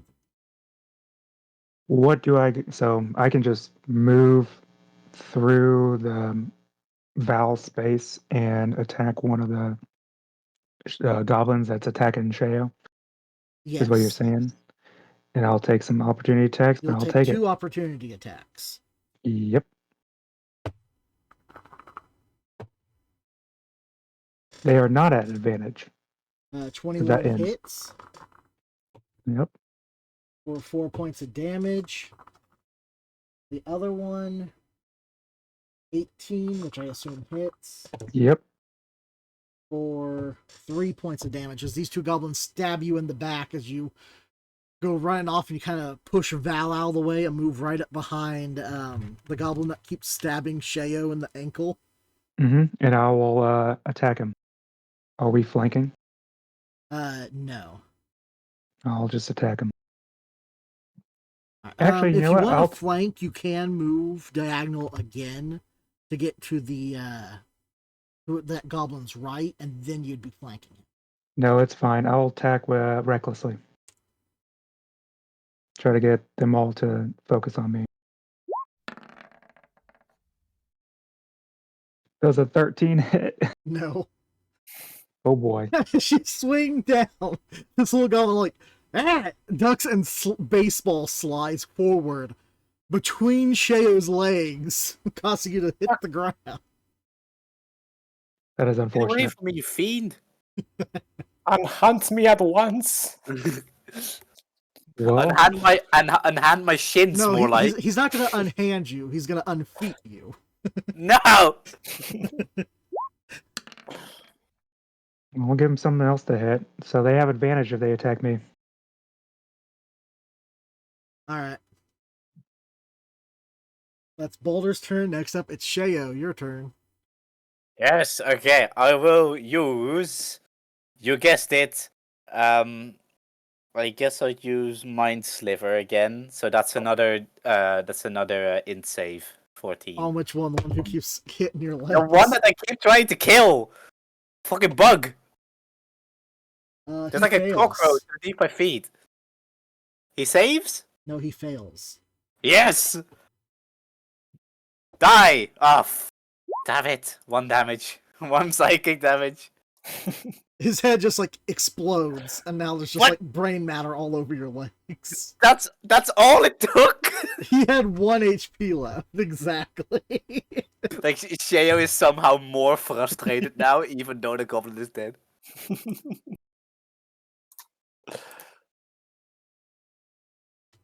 He somehow kept avoiding everyone's attacks, kept stabbing you in the shin, and now he died.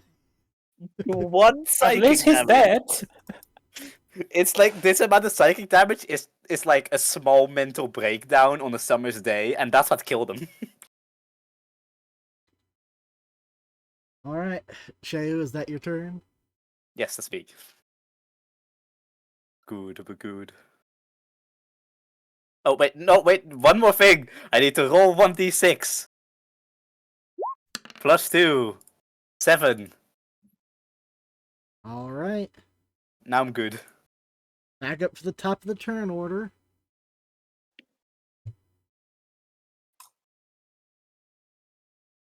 Alright, this is the one that is directly in front of Callias. He's gonna pull out a horn, and he's gonna ready an action to blow into it. As it takes him an action to pull it out, next turn he will blow into this horn. Kick him in the teeth. That's my question. Can I hit the horn specifically to break it? No, you just have to aim for him. Okay. Is it my turn, by the That's way? his turn. Callias, it is now your turn. Yes. Quarterstaff him. That is a 22, which I That believe will hit hits. Roll for damage. for 7 damage. 7 damage. Yes. See if I can find him. Alright, you smack him. My Crack him specialty. across the face. And you see more teeth come flying out as he lowers the horn, not able to blow on it this turn now. Or Good. on his next turn. You have to take another action to try to blow into it. Alright. Are you done with your turn? Yes. Roll for your temp. It's 1d6 plus 2, right? That is 3. Worst possible. That's a great roll. I don't know what you're talking about. Alright. Next goblin. This Don't forget was to the roll one for your- that's been standing over the top of Sheo this whole time. Keep stabbing him in the gut. Roll for your He temp could HP. attack me for. He already did. Oh, did he? He could attack me for advantage. Just saying. And he once again leaps onto Sheo, ramming his scimitar as deep up into his ribcage as he can for 10 points of damage. My God, why do I keep getting the high rolls? That was another crit. I'm 1 HP again. Woo! I Stop. think in these past 2 sessions I've been crit 4 different times. Stop critting the bird. This is animal abuse. I guess they took the phrase bird up a little too literally.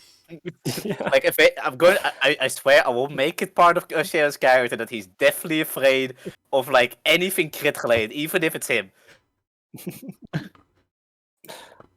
He gets a crit and winces every time. Yeah. Alright, I'm next sorry. goblin is the one to Callias' right, and he's going to take a swing at him. Mhm. He hits for 8 points of damage as he once again rams his scimitar into Callias' side. For how much damage? 8. Okay, I'm 1. Oh dear. Oh no. It's getting bad. I It's need to getting roll concentration again. 15. I think that still passes. Yeah, I think it's all. If it does over 10, you have to roll above it. But if it's less than 10, you have to meet 10. I think it's, or you have to beat 10 is how it works. For what? Concentration. It's meet it, beat it. Yeah, I thought if it was less than 10, it makes it 10. Is what I No, was it's- saying. Meet it, beat it is the general rule. I think. I don't think. I thought it had. I thought it said if it was less than 10, you have to roll a 10. But either way, it would beat it because he only dealt 8 damage to him. Only 8 damage. All right. Next up is this goblin. I'm gonna roll a quick intelligence check for him here.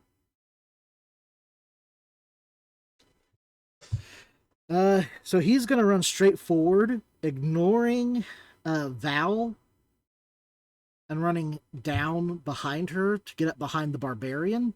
That's an opportunity attack. Nope, he's still within 5 feet of you. Damn He's to your diagonal 5 feet, so he's not outside of your reach. Dang. He just had to run right up to you and then around you to get to the barbarian. He wasn't smart enough to realize the fairy is doing something. And he swings on the barbarian Yep. and gets a 8 on both rolls, so he misses. Oh wow.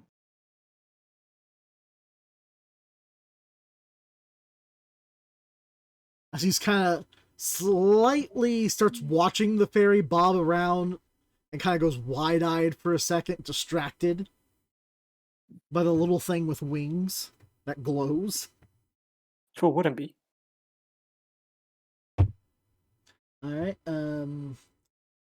Next up, That's a dead goblin. After that is another goblin, and I'm going to roll his intelligence check. Not good, so he's also going to go running after the barbarian. Getting up right behind the cleric and taking a swing at the barbarian.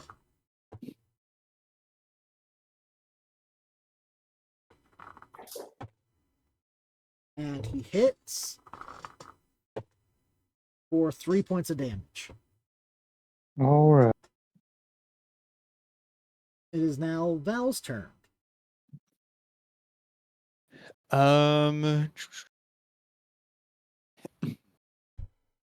Let's see. I'm just going to make a melee attack against that one that ran around me. It should be to my bottom left, sort of. Yes. Is that with advantage or no? I don't know where the barbarian is No, because exactly. the barbarian's immediately to your left. All and right. then that goblin's standing right behind the barbarian. All right. That's going to be a 23 to hit. That hits. All right. So that's going to be a D8 plus 15. 15 damage. Is that right? That doesn't seem right. You rolled a No, that's supposed 8 to be a plus 5. 7. It's supposed to be. So I rolled an 8. It's supposed to be plus 5. So it's 13. 13 points of damage. I was going to Yeah. say, that seems like an awful heavy hit for a I went- cleric. I clicked the thing in the wrong direction. All right. So he takes 13 damage. 13 points of damage. As you drive this like straight into his eye. He's ah! No way he lives, right? Now he's alive. What? Oh boy. That is actually that first time that goblin got hit. What are these? Goblins with plate armor? Damn No. near. They're That just would make them harder to hit. they have basic goblin AC, which is like 15. Which is leather plus shield. No. Alright, it is now Baldur's turn. All right. Am I able to hit the goblin that's been critting Sheo for like 4 rounds straight? Yes, you can now step over the dead body directly in front of you. You take 2 attacks of opportunity. Unless you disengage. To go Nope. up 10 feet, and then you'd be right next to the one who keeps critting Shea. All right, I'll take that. That's definitely the leader. Please golf him off me with your maul. Yeah, I'm gonna try Alright, so you're to taking move. 2 attacks of opportunity. They're not at advantage because I haven't recklessly attacked yet. 15, does that hit? Oh, that hits. And the other one hits too. All You right. take 7 and 6 points of damage. Okay. And I'll, golf swing into that goblin, recklessly.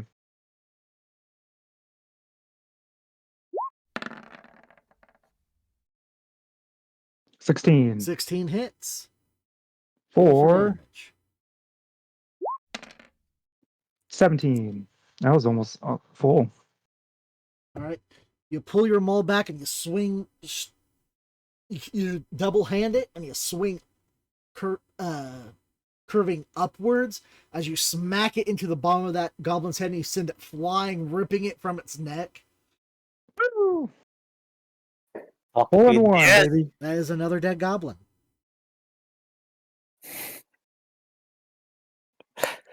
Only one. I'll just turn and look at Shay like, move. Where to? There's goblins everywhere. Back, I guess? South? And then I will just in my turn and roll for the Temp HP.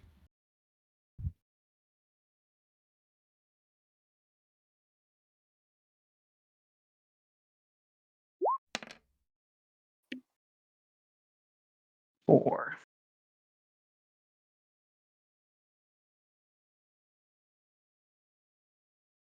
What round are we on? It is now Sheo's turn. This is round. We're going on round 8. Okay, it's not gonna last forever. Yeah. Okay. Are there any goblins close to me now? Sheo, yeah, you have one forward to your right diagonal. Okay. Who's right in front of Callias. I'm not gonna risk an opportunity attack. So in that case, I'm just gonna attack it. I'll use Mind Sliver because I want to keep on spell slot in case I ever get a moment to cast Thunderwave again. So it's gonna be another int save for that goblin. It fails. Yes. Okay. That's Roll for gonna do damage. 2 damage psychic. All right. You see its head kind of shake as you're ah. Fall, damn you. All right, we are now on the 8th turn.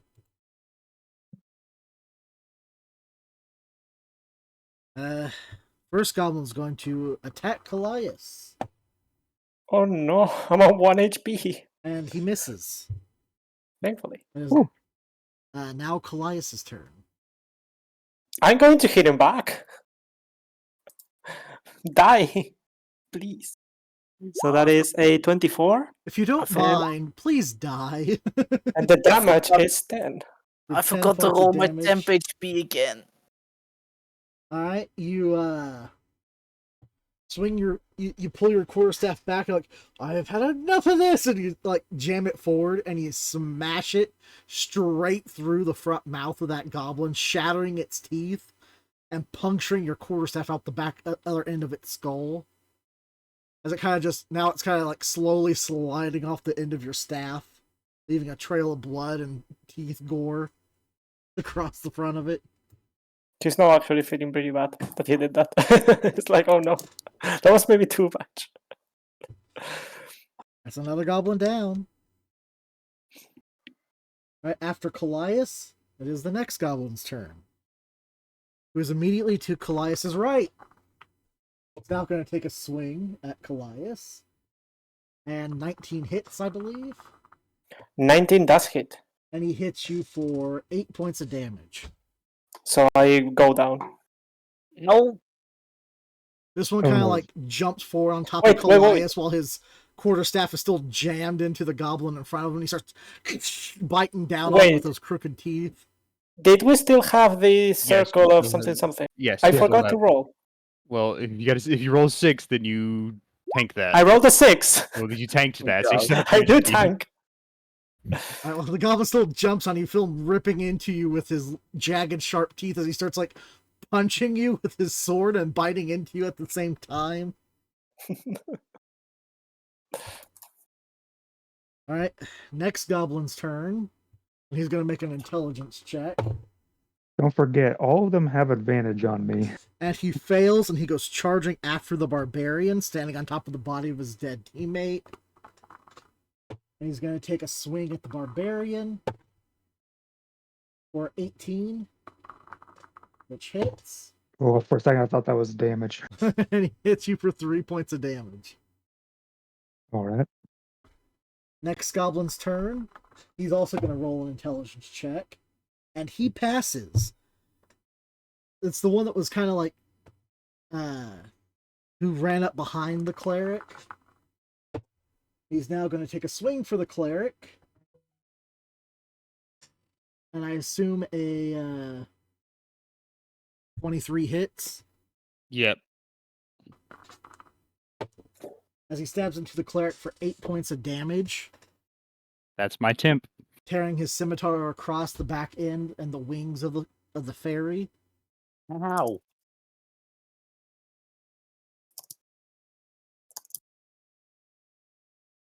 All right, it is now Val's turn. I'm going to make a melee against that guy who just hit me. And it's going to be a 12 to hit. Misses. You swing once. You swing again. This goblin brings up his shield and kind of batters your little saber out of the way. All right, it's gonna be the end of my turn. I get a roll for temp HP. If it ever decides to roll the dice. 7 temp HP.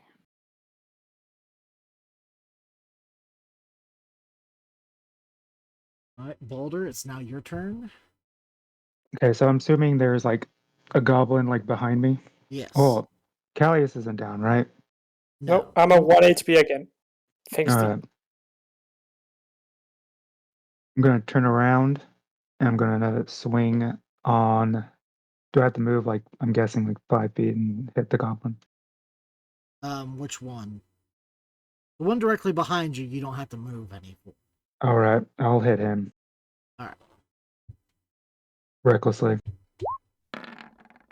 Hits. Roll for 25. damage. 13. 13 on that goblin.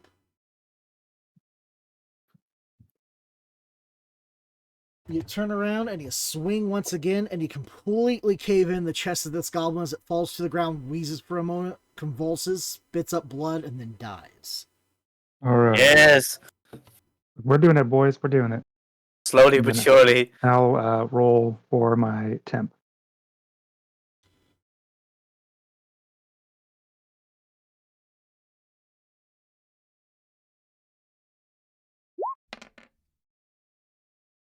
Eight. So temp doesn't replace; it just changes. No, Like it it replaces. just It doesn't. changes It it. okay. Yeah, so It's you not now like have healing up. It's So, just so I have 8, yeah. So it not becomes like 11. 8 temporary. Yeah, it doesn't Right. heal. It doesn't replace. It just changes it. And that ends my turn. All right, it is now Shayo's turn. Okay, I will. The goblin that was like within melee range of me, is he dead now or is he Yeah, still alive? all goblins that were within 5 feet of you are now dead. Oh, okay. You are no longer completely surrounded by goblins. Okay, I want to finally try and like move away from the goblins in general because I have plenty of range spells, but I haven't been able to use them. All right. You have one 10 feet behind you, right behind on the other side of the cleric, and you have one goblin 10 feet away from you on the other side of Callias. Okay, I'm gonna like try and like move away from them both, you know. So I'm just gonna like pick a direction and then just move away from them both. Hopefully, in such a way that I can still hit one of them. I mean, you could probably hit them from where you are because you can shoot around your allies. Like the thing is, I kind of want to get out of like. I kind of want to not leave a chance for them to get within melee range again because I am hurted. All right. How far back do you want to move? Let's see. My firebolt has 120 feet, so I guess I want to move like around 20 feet back. All right. You move 20 feet back. And then I'm gonna cast firebolt on the one that's in front of the ranger.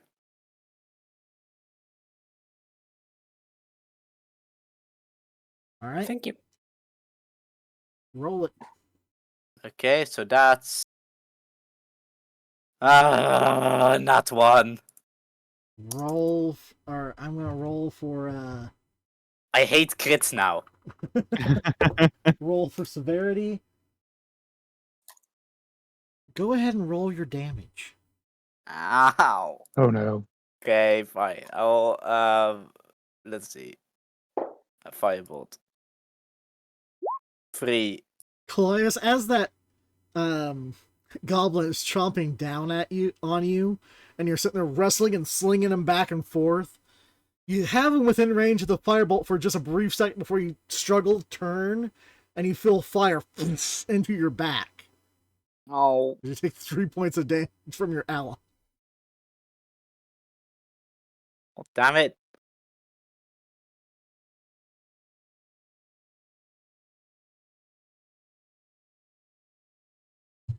All right, and that's a turn.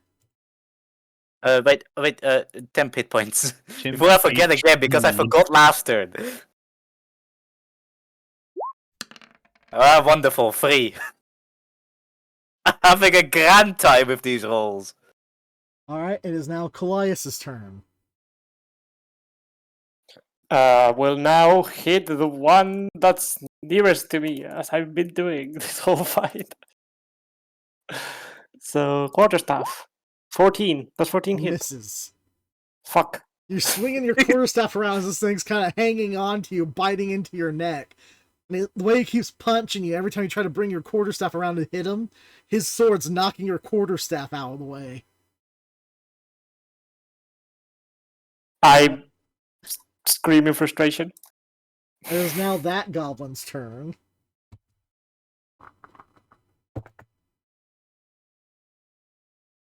And I don't suppose an 11 hits you, right? Me? Nope. Alright, so you manage to kind of push him away and use your quarterstaff to give you some distance as he's not able to get in for another strike against you. Your quarterstaff creating enough distance to keep him from hitting you. Callius, what was your temp HP roll for that turn? Oh, I did not roll. Thank you for reminding me. It was a 3. I'm not 6 life, exactly. This is probably going to be a it's- long thing going on throughout the campaign. It's a D6 plus 2. Yes, I rolled a 3, so plus 2 is a 5. Alright. Alright, and then next goblin's turn. The one that's engaged with Val is going to pull out a horn and go to blow into it. And that's his turn. It is now Val's turn. I'm going to attack the horny goblin. Roll another nat 1. Roll for Wait, that's severity. that's no. That's Hey everyone, damage. welcome to the Hey, that's- NatOneFox. That's not roll to hit. That's damage. Yeah, that was Oh, that's damage. okay, that would make sense. That okay, it's an 11. Misses. You go to stab this goblin once again, and as it takes an inhaling breath, it sidesteps, causing your blade to miss. It is now Boulder's turn. Unless you have Okay, I'm anything free. else you can do, Val. There is not. Boulder, it is now your turn. I'm pretty sure this is my last turn with rage, or last round with rage. How many goblins are left? 2. 2. Kill the goblin. Kill the Okay, horny goblin. I'm going to attack recklessly into the Kill them gobos. goblin that's getting ready to blow the horn. All right. You run down there. Go ahead and attack. 25. Roll for damage.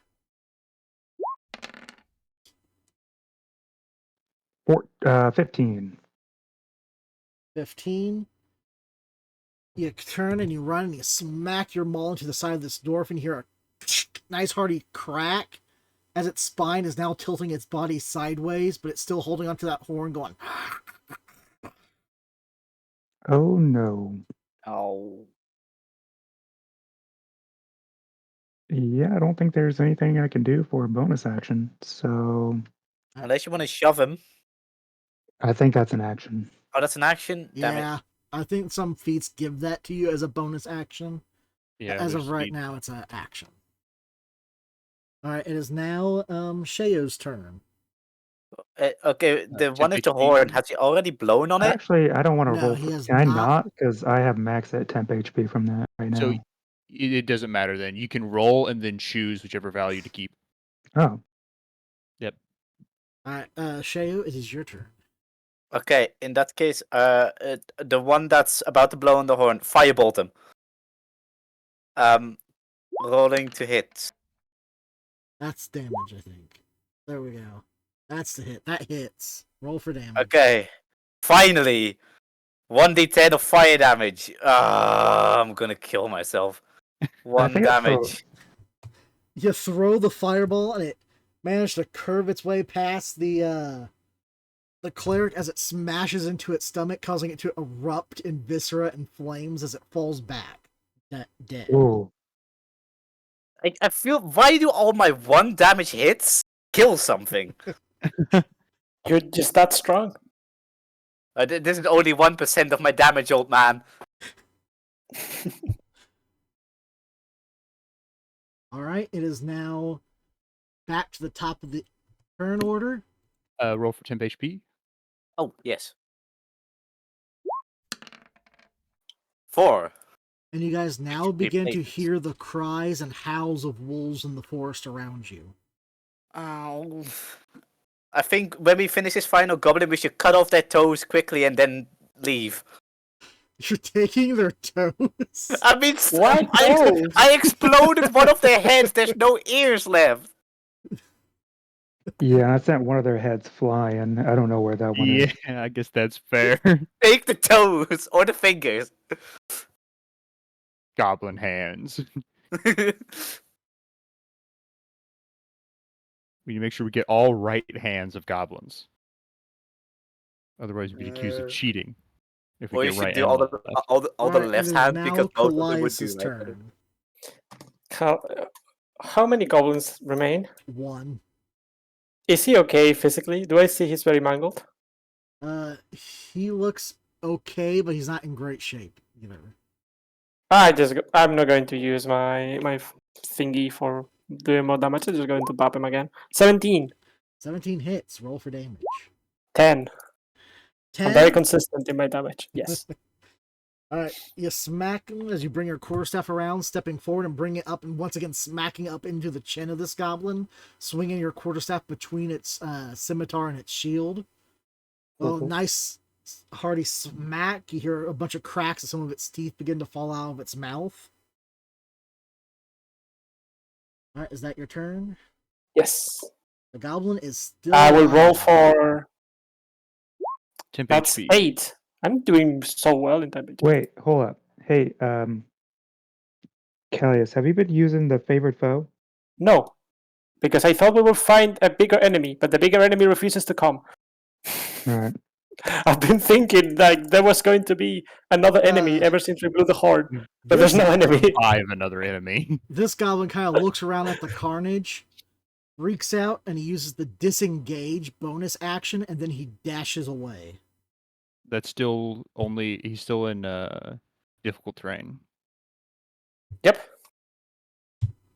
Yep, he Fuck runs through difficult terrain, but he manages to make it some distance away, as he actually bolts in the opposite direction from where the difficult terrain is, and he still makes it quite a bit of different distance from you. I've got range attacks. We can still hit him. Yep. Yes, I have a bow.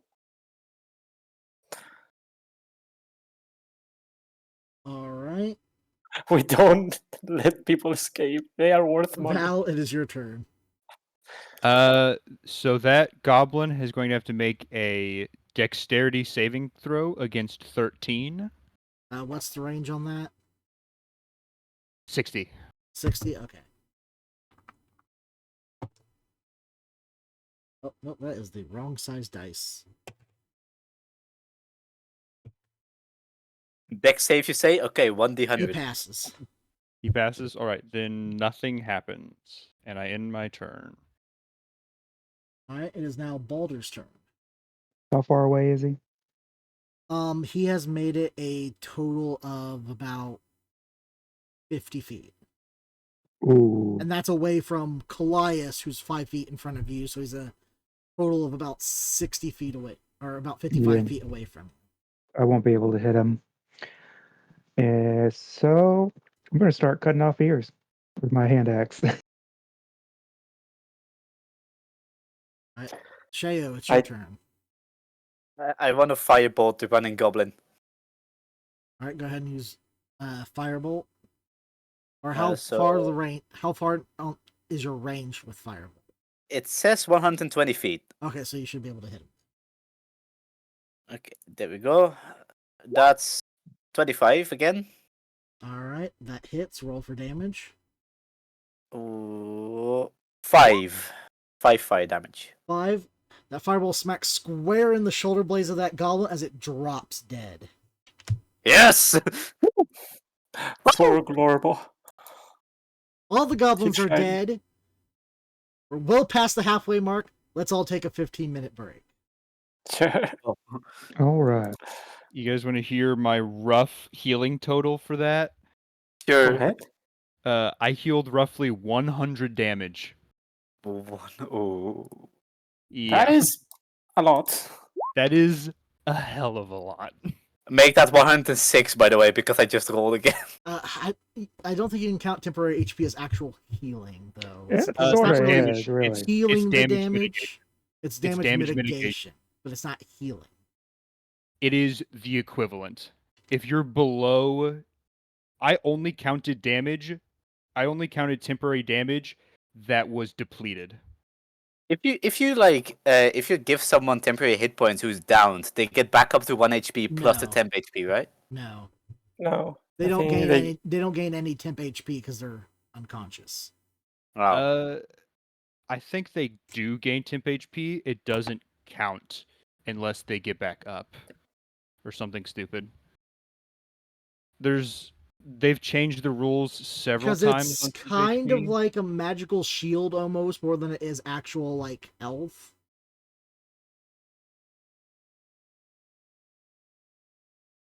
We are by the way, we are like a solid hour past the halfway mark. Well, almost an hour past the halfway Yeah, mark. I know. It was a long combat. But it was Don't very comment. cool. I mean, it was fine. I don't mind at all. It's just I just figured how long the stream has been going. It's like, oh, we're like well past that. All right, everyone, go have your bathroom breaks. Stretch your water, drink your legs. I'm going to strangle a goblin. I'll be back. Callias, you collect those feet or toes or whatever you're into. No, I wasn't going to collect any. I don't even have any sharp objects. My only weapon is non-sharp. Or was that Sheo? Or was that Sheo? Yeah, it was.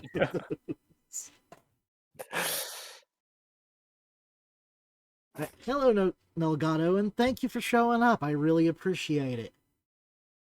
And thank you for the help setting up the video quality of the stream. I really appreciate the help before I started. It was a lot of help. I was kind of going in the right direction, but I wasn't sure what exactly would affect the actual quality of the stream overall. Like I'd already done about half of what you suggested before the stream started, before I asked you about it. That's pretty good. Hello, Kit Fox, and welcome to the stream. Thank you for showing up and chatting. I really appreciate it.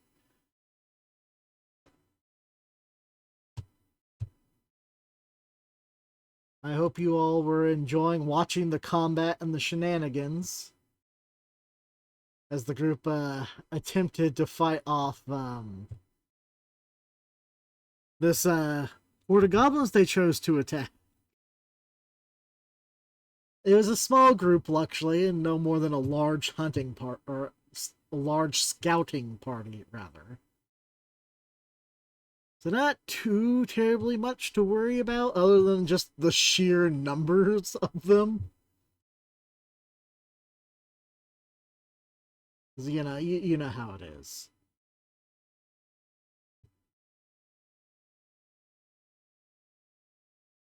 Thank you for following the stream you're a part of, Elias. Or Callias. Rusty Blunts, thank you for the follow. I appreciate the support. As I go back and check everything that I'm supposed to be looking at while I'm not supposed to be looking at while we're actually in the middle of the stream itself. I'd like to take this time to thank everyone who's supporting and been showing up to the streams. We really appreciate it. If you excuse me, I will be taking a moment to go and grab myself a drink.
All right, and we are.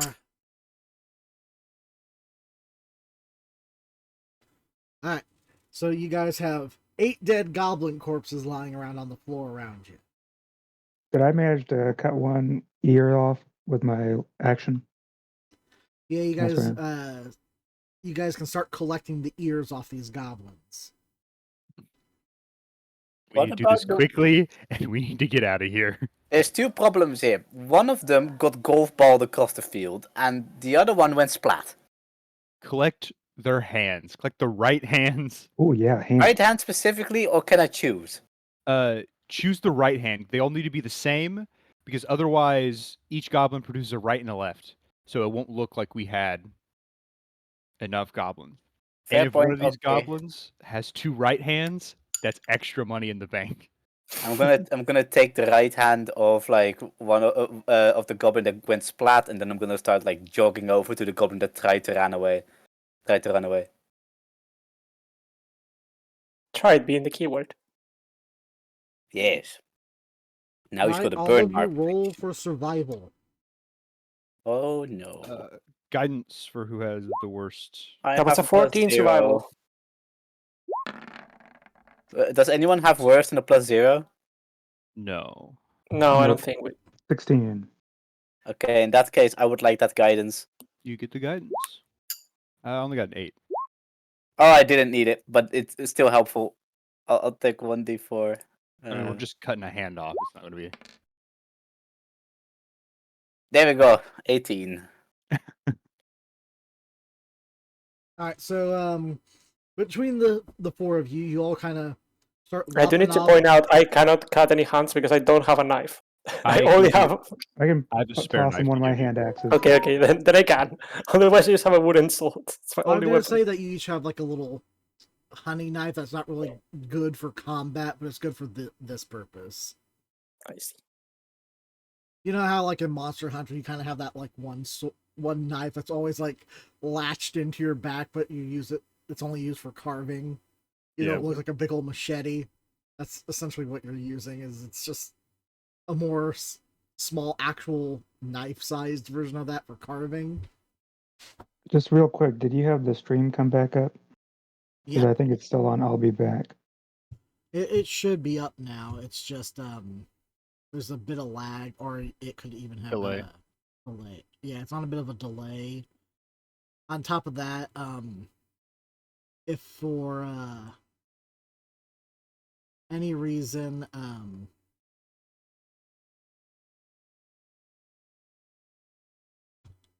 like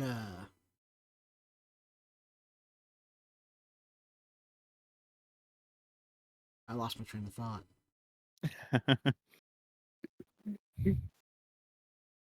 Train has gone and left because it was too late. Train has marched out of the station. Yes. The amount of times I have like run up to a train and I was like just at the door and like I just had eye contact with the conductor and they just fucking closed the door on me. I swear to God, if I ever see that man again. See, we don't have trains in America because our infrastructure sucks. I go to school by train every time. Yeah, we could really use some more trains that just like connect Dude. towns and stuff. Transportation. Yeah. Do consider the following: we have trains, but they're fucked up. Someone decided to make the train tracks too big, and they don't connect to the rest of Europe. Because fuck you, apparently. I think I've only Okay. ran on a train once. I'll give you a bit of an anecdote, and I'll try to make it quick. Like, when I go to school, I go from school. I essentially have 3 routes I can follow, and they're all roughly the same length. It doesn't matter. But whenever it's not early in the morning, I choose to take a bus and then do the rest with the train. Whenever I do that, this bus is usually just in time to connect with the train. But if it has any delay at all, I have to just sprint for it. And most of the time I make it, but like whenever I don't, it's like such a punch in the gut because then I have to wait 15 minutes for the next one to come. So yeah, that's all. I feel your pain, but with buses instead. So anyway, you guys spend your time collecting the ears of the goblins as best you The can. hands. We're collecting hands. Right hand. Try So handle you guys go around collecting right hands then. I'm sure one of you besides the dwarf probably is like, I gotta hand No, it which- to you. Wait, which one are we cutting off? The I right see. hand. Yeah, which one's that? I take one of the goblin corpses, like hold it in front of me. It's like, okay, which? It's right. Okay, this one, this Oh, one. the Okay. goblin's right. The goblin's right hand. And it takes you a little bit to do this. There's a few mistakes where Val kind of like cuts off way too much or way too little, but not enough to really hurt your guys' outcome with the count or anything. It's always way too much. Okay, we need to go now. But it's like taking whole And as you whole guys ass arm. are throwing all these hands into a big body part sack, you guys can hear the wolves howling just Yeah. beyond sight. What do you guys want to do? We should get out of here now before Yeah. those things come Yep. for the smell of blood. All right, so you guys immediately flee the area. Do you guys all want to roll stealth to avoid detection? Yes. Oh yes. boy. And guidance. I don't need it. I think I should have. I rolled a yeah, 15. you have the we're lowest good. savage, yeah. Where's my Oh no.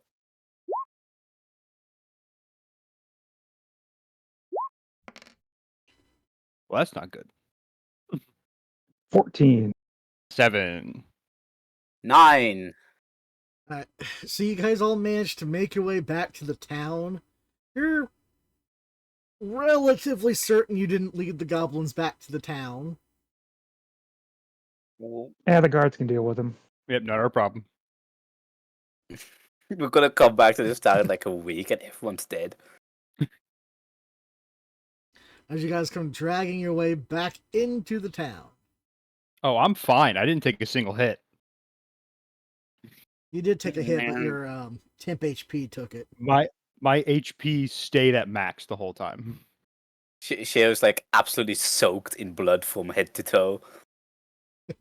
I was very disappointed that she didn't get to kill anything because you guys were going down.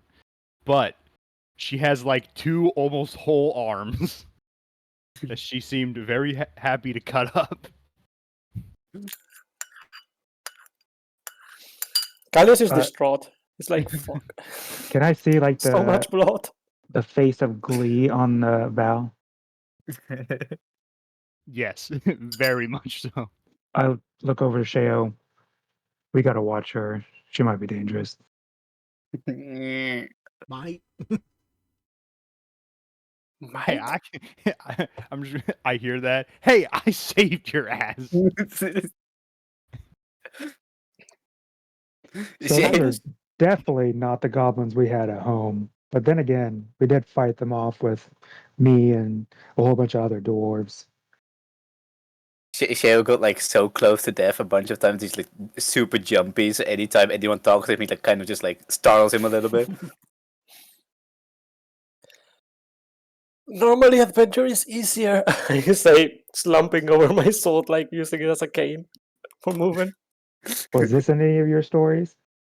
No. They usually win really easily. It's a riddle contest, and then the hero raises the sword, and then they all die, I guess. The middle part is not really explained. I kind of skipped a couple chapters in the middle.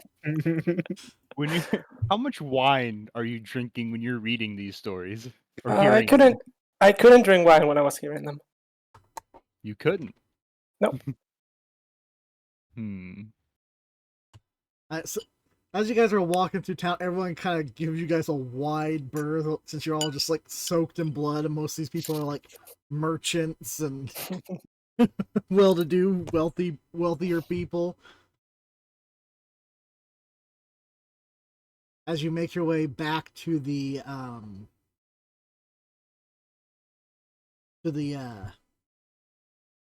Mercenaries Guild, you walk in feeling all triumphant as you plop down that sack.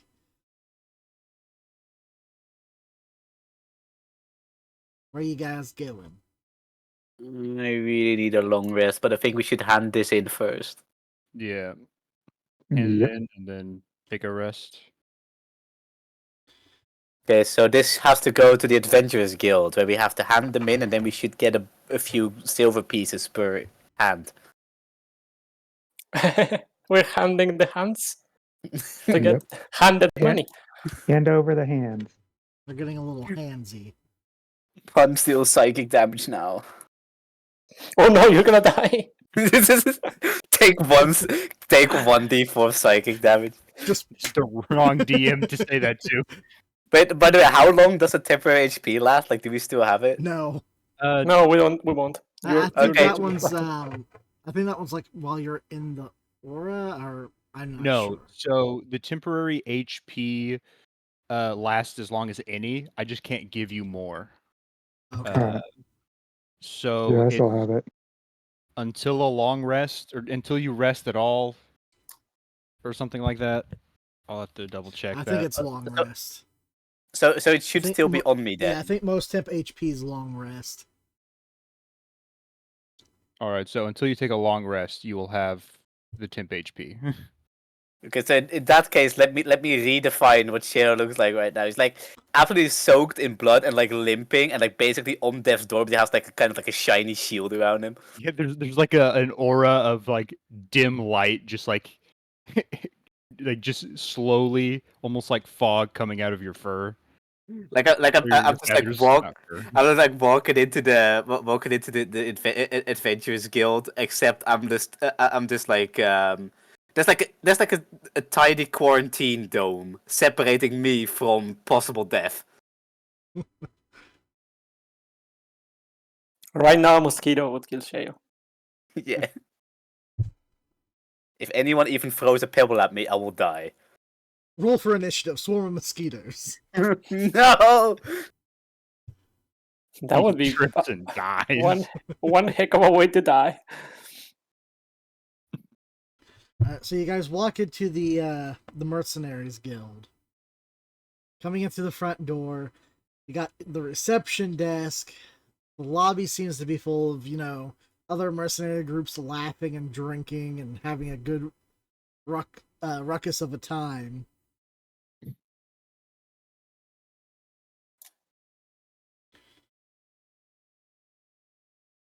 I guess we gonna go move Let's up to the let's limp over to the desk.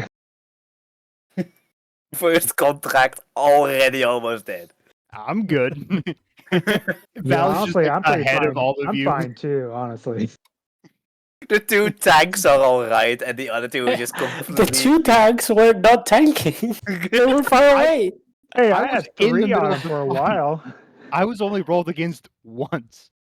You had like 3 on me at a few rounds. Yeah, you did get hit a bunch. The barbarian got hit a bunch of times. I was trying to give them all that advantage, but they just wanted to attack you instead. I'm sorry, I was too busy healing your ass. Val's Okay, just gonna fly up to the counter in clearly better shape than everyone else. Excuse me, where do we turn these goblin parts into? Oh, you'd want to take them out to the back end of the building.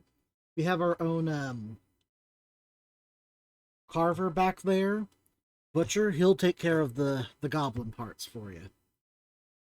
All right, and I'm assuming we get like a slip or something to come back and get paid. No, as long as it's small stuff like goblins, he'll probably have the money on him back there. For some larger, more rare or exotic creatures or more dangerous things, he probably would have to wait for a bit for payment to come in, but for stuff like that, we probably have the payment on hand. Goblins aren't usually too difficult to take care of. All right, thank you. March forward. Goblins are usually that difficult to take care of. It's like like in the background, it's like And the wagon is us two dying. Do you want me to pick you guys, like carry you guys or anything? Nah, they're fine. uh, I'm fine. I'm fine. So you go to the back and you pull open the doors to where the butcher / carver for the mercenary guild is. And he's this large, overly buff man, bald on the top of his head, but he's got this nice big handlebar mustache.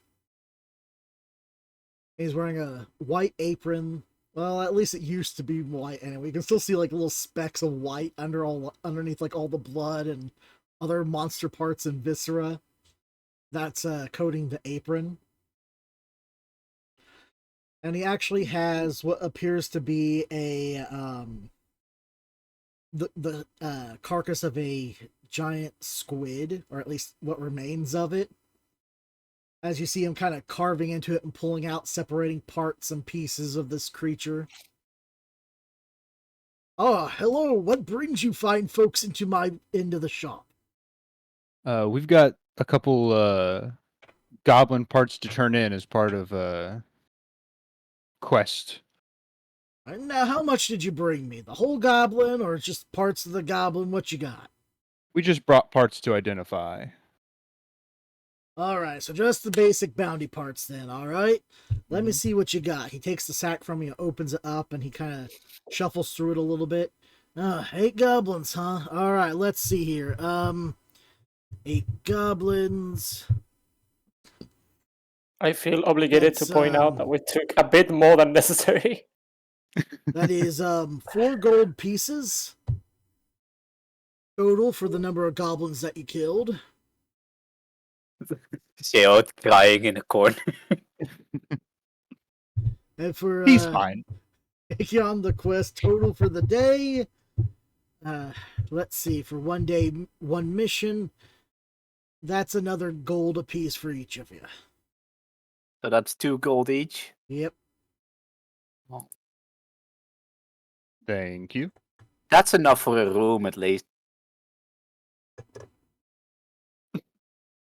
Alright, don't forget, next time if you bring in any monsters, if you bring in more of the monster you bring in, the more likely I can get more usable parts out of it, and the more you can get paid for it.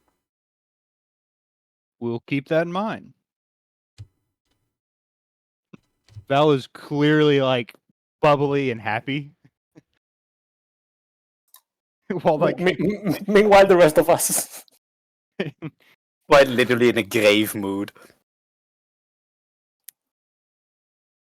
Now I guess we go to the the tavern, yes? Yeah, I'm always hungry after a battle. And I need sleep. Lots of it. Let's go to bed then. Alright, so you guys want to head back to the Wandering Paths Tavern, or the Winding Paths Yeah. Tavern. Yep. Alright, so you guys come slogging in, and Jeb's, of course, behind the counter. Welcome back, boys and gal. How you folks doing? oh, we're doing great. Tired. Looks like you guys are fresh off your first adventure. Yep, and not even a single How issue. could you tell? Well, it looks like you were bathing in the blood of your enemies. Literally. And ours too. Like she is like smelling his wounds to try and figure out how much the blood is his. Most.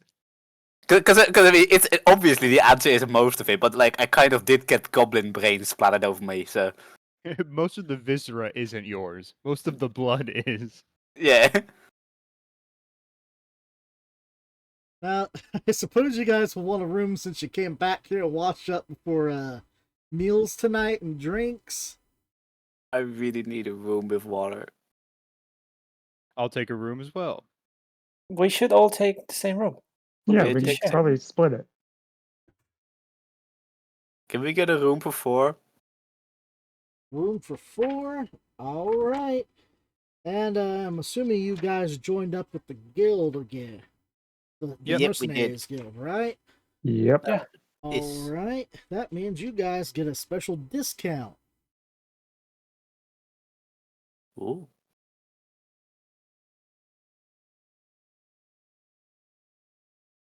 All right. Let's see.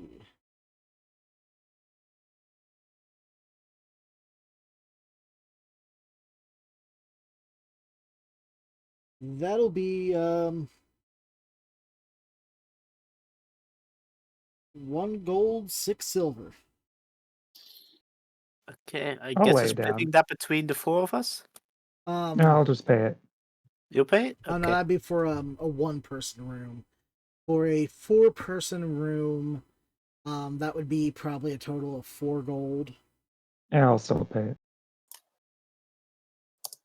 It's That's four like gold that's for all half of us. our earnings. No, it's 4 gold like for the room. So like because I with Yeah, see, for the yeah. 1 room, so you can each split up the gold that you have for the day. But I will have you know that is half of our income.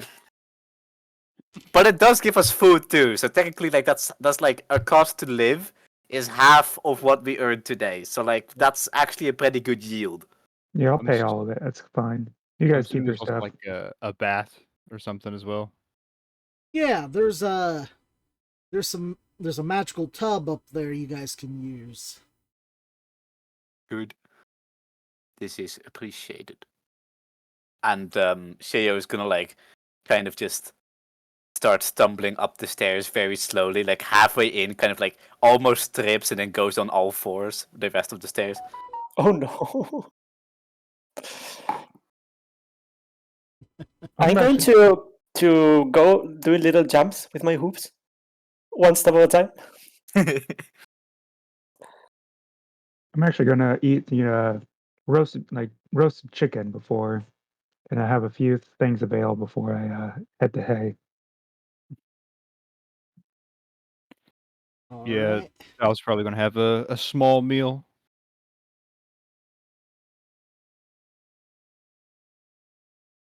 So the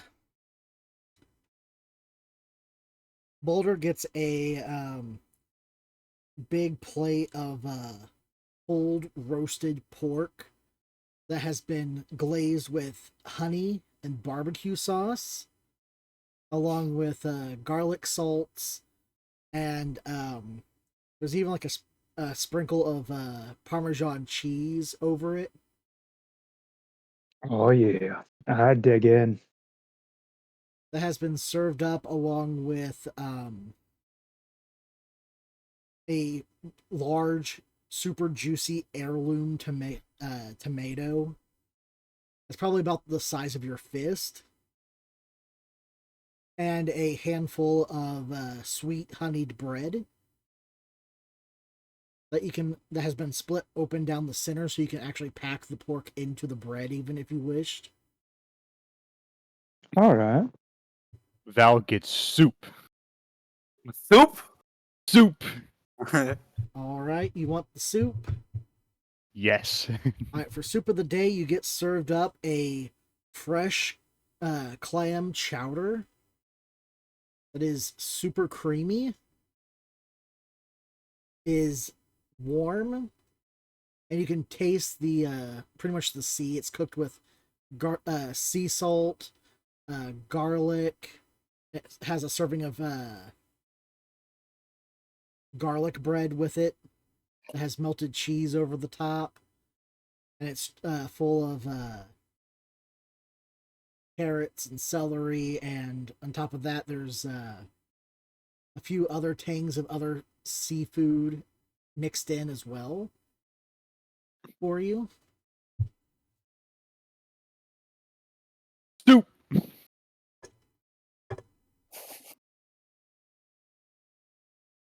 How much is that? I'll have some tuna. All right. I'm gonna take a bath first. You get served these long slices of grilled tuna Mhm. that has been flavored with the typical like garlic butter, salt, sea salt specifically, and they used a variety of like herbs and spices. It all seems really fresh. The tuna could have just came out this morning, even. Jeb seems to be a pretty good cook. He's probably been doing this for a while. As he serves it to you along with a dipping sauce for the tuna. That's a lot like mayonnaise, but has a bit of a sweeter tang to it.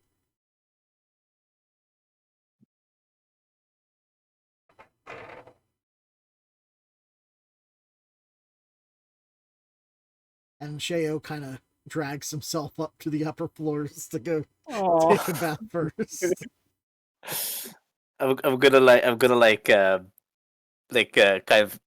of go up to the tub, and I'm just gonna fold myself over it like a towel, and then just drop myself in, let the shield take a bit of damage, and then just take a bath. That's it.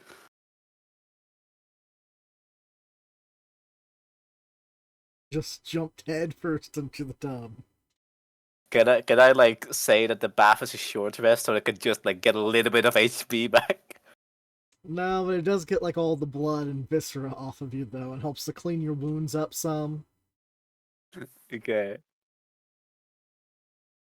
When I'm done upstairs, it's probably gonna take a while because I imagine that getting blood out of feathers is hell. And once it's done, I'm gonna head back downstairs and go get something to eat.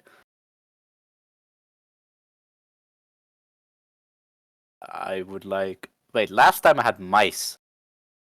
This time, do y'all have bats? Now, getting blood out of feathers is never hard with the new Fawn dish soap. So gentle they even use it on baby ducks. Is that just Canada? I have to use dish soap. Fawn brand dish soap. Find out your local grocer. I'm gonna like be the one with the super expensive shampoo, you know. If I catch any of you touching the bottle, I'll just like start cutting off limbs. I can't wash Very my hair. expensive tastes. I can't wash my hair. I say, pointing at the flowers. Oh, right, that makes sense. So you have to like at all times make sure that your hair doesn't get wet. Well, it can get wet, but like you I can't. can get use wet, it. but I can just put soap in it. Right. So you ask for bat. Yeah, I guess. Do owls eat bats? They could if they want. Yeah, owls eat can eat whatever they whatever. want. Yeah, Because, owls like, they're eat whatever nocturnal they hunters, want. right? Nothing tells them otherwise. I don't think you could tell. Who's gonna say anything different? I'm gonna ask for bats. Apparently that was like a delicacy back home. All right. I mean, so were Hopefully this mine. doesn't start a pandemic. Oh no! Don't worry, my intestines are made for this. The Sheo virus. What you get served is this has actually been a little more ground up meat to create little slider patties out of. You couldn't really tell what the meat originally started with, really, but he assures you it was at one point bat. It's just there's not a Bat whole lot on a sandwiches. bat to really cook. You know what? So it's a little harder to cook them than rat, which at least has the handle at the end of them. You know, I'll believe your word for it. I'm too tired to taste test the bats, so I'm just gonna take the meat and like pick a spot and eat.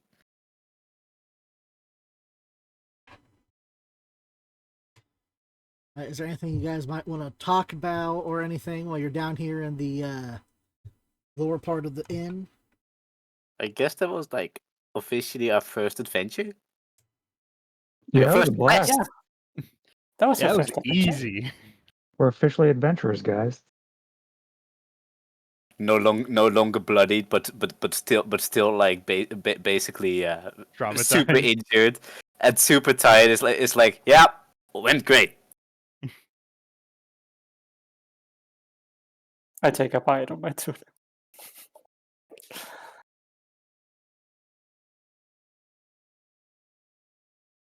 Val's probably just gonna finish eating up and then go upstairs to the room to sleep. Like, do you guys have any idea what we're gonna do tomorrow? I guess it's go No. get another contract. I guess. Is that what adventurers do? That's what mercenaries do, I'm sure, but that's how we are now, yes? That's his, yeah. So, like, I guess eventually we get strong enough to earn more money, but until then, we're kind of like, on the grind.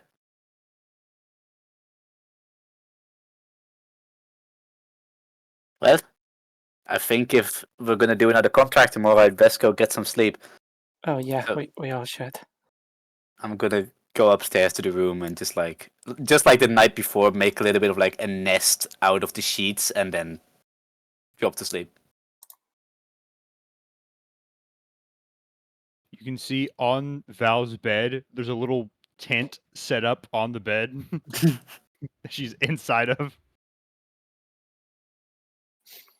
Use is the a little bit- sword to keep it up. This is honestly one of the funniest thing about passing a night in D&D, which is like how do you sleep? Again, I don't even open the bed. Just fall on it and immediately fall asleep. Immediately.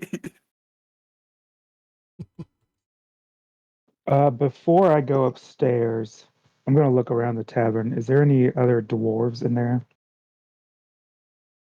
I mean, it's a tavern. So, yeah. Well, anyone that looks familiar? You can go ahead and roll a perception check.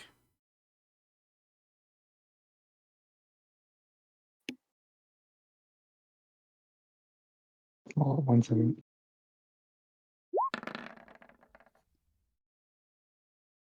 13. You kind of scan over the crowd of dwarves. None of them really seem particularly familiar to you. Most of these appear to be sea dwarves. A hardy clan of dwarves that mostly work at sea. All right. Now I'll just go ahead and go upstairs. I'll just jump on the bed and fall asleep. Quite easily, a little scarily how easily I fall asleep.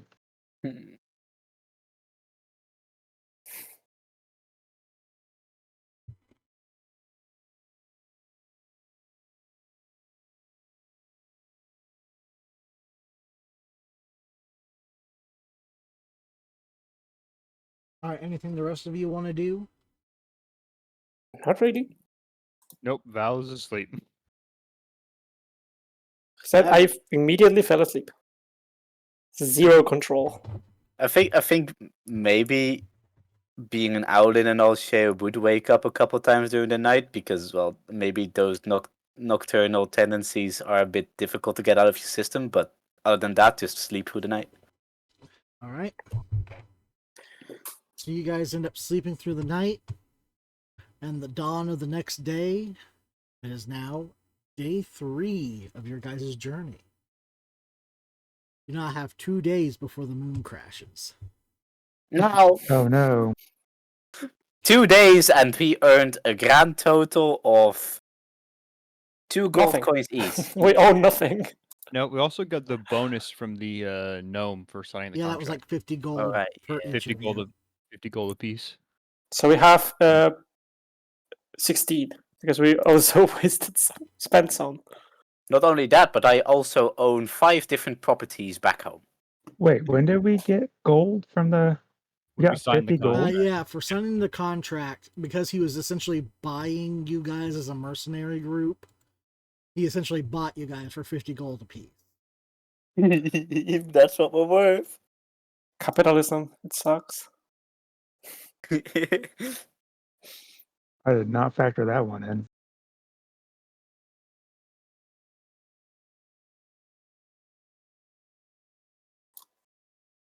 So I guess today we just do another contract, right? Yep. Back to the grind. Another day of hard adventuring work and probably many near-death experiences. Question is what contract to take.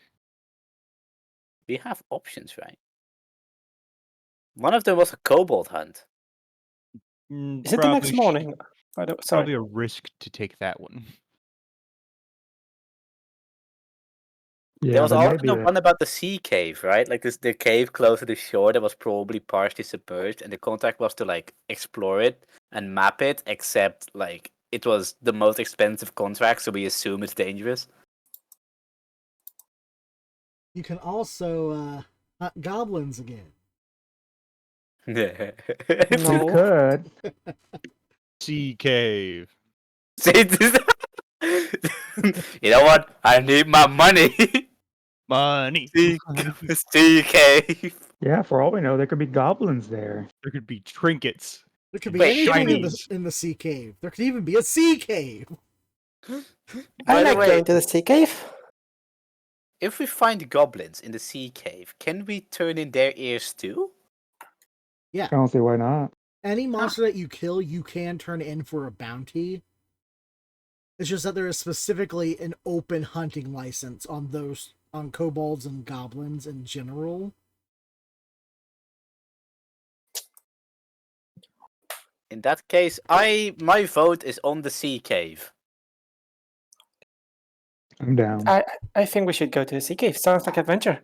And also sounds like not having to be bloody when we come back. Not yet, anyway. You don't know how far down that thing goes. Boulder, roll a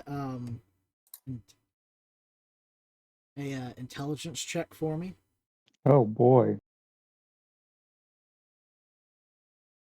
Is it just a D20? Yeah. Rolls on that one. You forget how to breathe. You die on the spot. Could happen.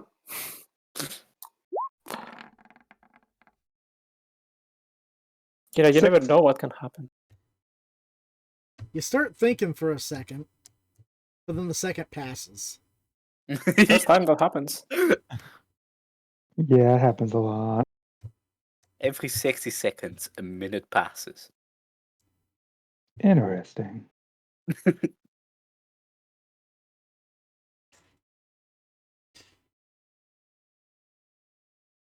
All right.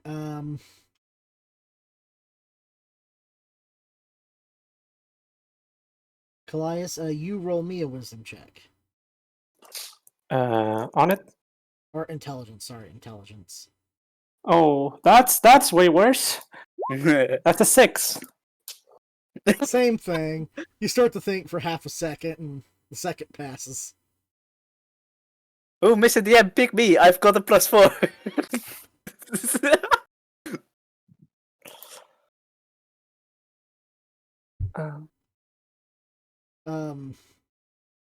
You see he's thinking, like, trying to think something, and then his eyes go completely hazy, like he's not seeing anything, completely unfocused. And you see his lips move, but he's not seemingly saying anything. And then, Val, you roll me an intelligence check. All right. 13. 13. Thinking about it, you think to yourself, I better not forget to take care of, to look into my personal business while we're all here as well. Though you just made a mental note to try to find time to check in on what you came here for to begin with. Yes.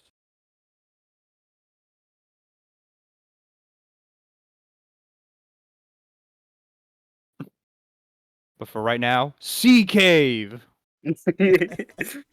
Sea cave. Sea cave. I'm way too excited about this because I seem to have completely forgotten what happened yesterday. Sea cave. Sea cave. It's like, imagine what this must look like for just the average merchant on the street, right? Like, you're going back to your stand, and it's the same group of adventurers, 2 out of which were at death's door just the night before, are just like marching over the street. Oh, CK! Sea cave. It looks like a child's leading them. Because Val's wings are like almost ethereal looking, if you're too far away, you can't see them. So she just looks like a child marching a group of adventurers forward, just in the air for no reason. What's the problem with that? The whole problem with childs. Is that floating child old enough to be an adventurer? To be honest, given our behavior, I think we all look like childs. We should probably check in with the merchant first, though, in case he has any, or just to figure out when he might have work for us. Because I don't know when we need to start doing his stuff for him for our contract.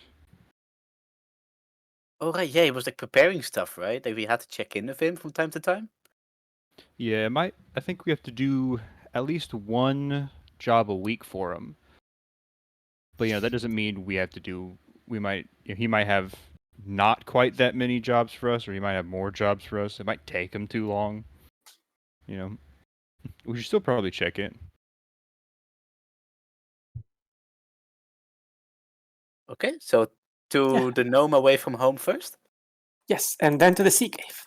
And DK. maybe he wants to send us to the sea cave. Ooh, 2 birds with Ooh. 1 stone. Maybe we can get 2 rewards if we just don't tell anyone and we're real quiet about it. When he says the 2 birds with 1 stone, I look at him, I look at Sheo like the way you looked at me with the tabaxi.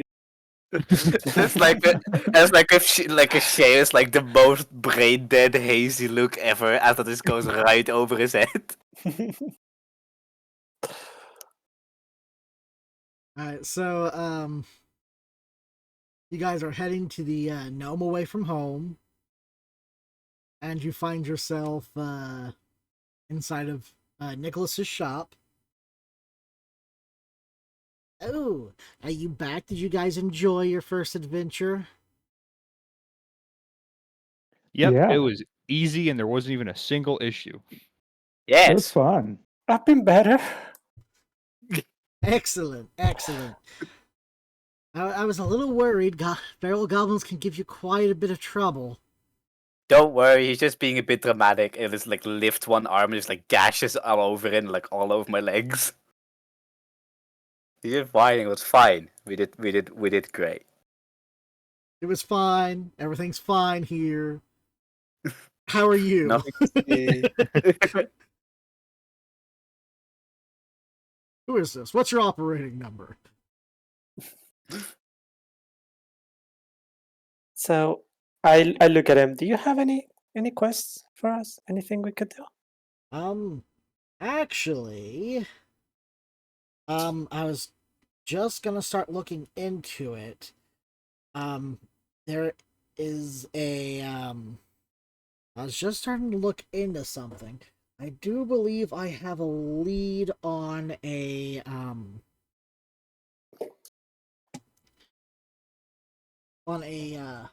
blacksmith who might be able to come into town and help me upgrade the shop some. I was going to gather up the details today if you guys want to check back in before too long. Can we do that tomorrow? Yeah, we could do that. So say if we went to go to a very foreboding place that we probably won't return from, and we came back to you tomorrow morning, would that be okay? Oh, of course. I mean, you only have to do one of these contracted missions once a month. Oh.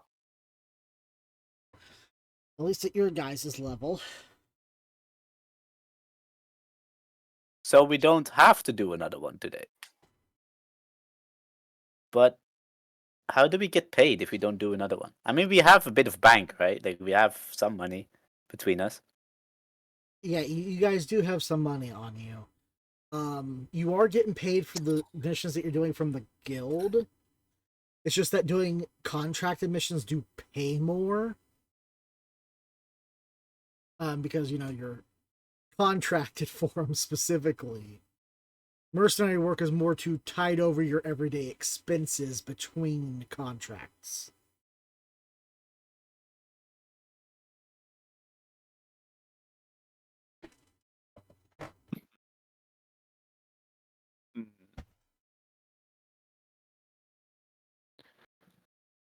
Okay, but in that case, we don't have to go to the sea cave. However, the question remains: do we want to go to the sea cave? I think so. Sounds fun. I mean, if we're going to pick this mission up tomorrow, then we don't know how long it'll take us to explore the sea cave. That's true. So maybe today we should do something that's a little bit closer to home. We can. Well, We could also. Or Oh. we remember could seek it. if you take a contracted mission, you just have to complete one a month. If it takes you a full month to complete, you're fine. You can take it at any time within that month, as long as you start it within that month. You don't necessarily have to finish it within that month. If it carries over into the next month, it won't be held against you. But when you next return, you have to have completed it, or else you suffer penalties. Oh. So accept once a month and make sure that when you get back, even if it crosses the deadline, you have it done. Yes, because there's not really necessarily a deadline to get it done. You're just contractually obligated to take one a month. You'd still owe one for that next month that you worked your first one into, but you did take it in that first month. Okay. So in that case, we have plenty of time to just, take a breather and maybe do some things around town for today. Yes. Is there anything you all just want to do? Like anything that, hasn't been said? I mean, I have some matters I could look into if you guys have stuff you want to do. I mean, I have some things I want to look into. I still want to go and see the library here, if there is one.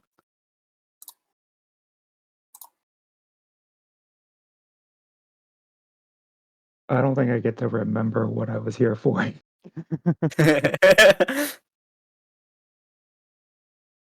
think I wasn't here for anything. I'm just here for exploring. and the wine. The wine was better at home.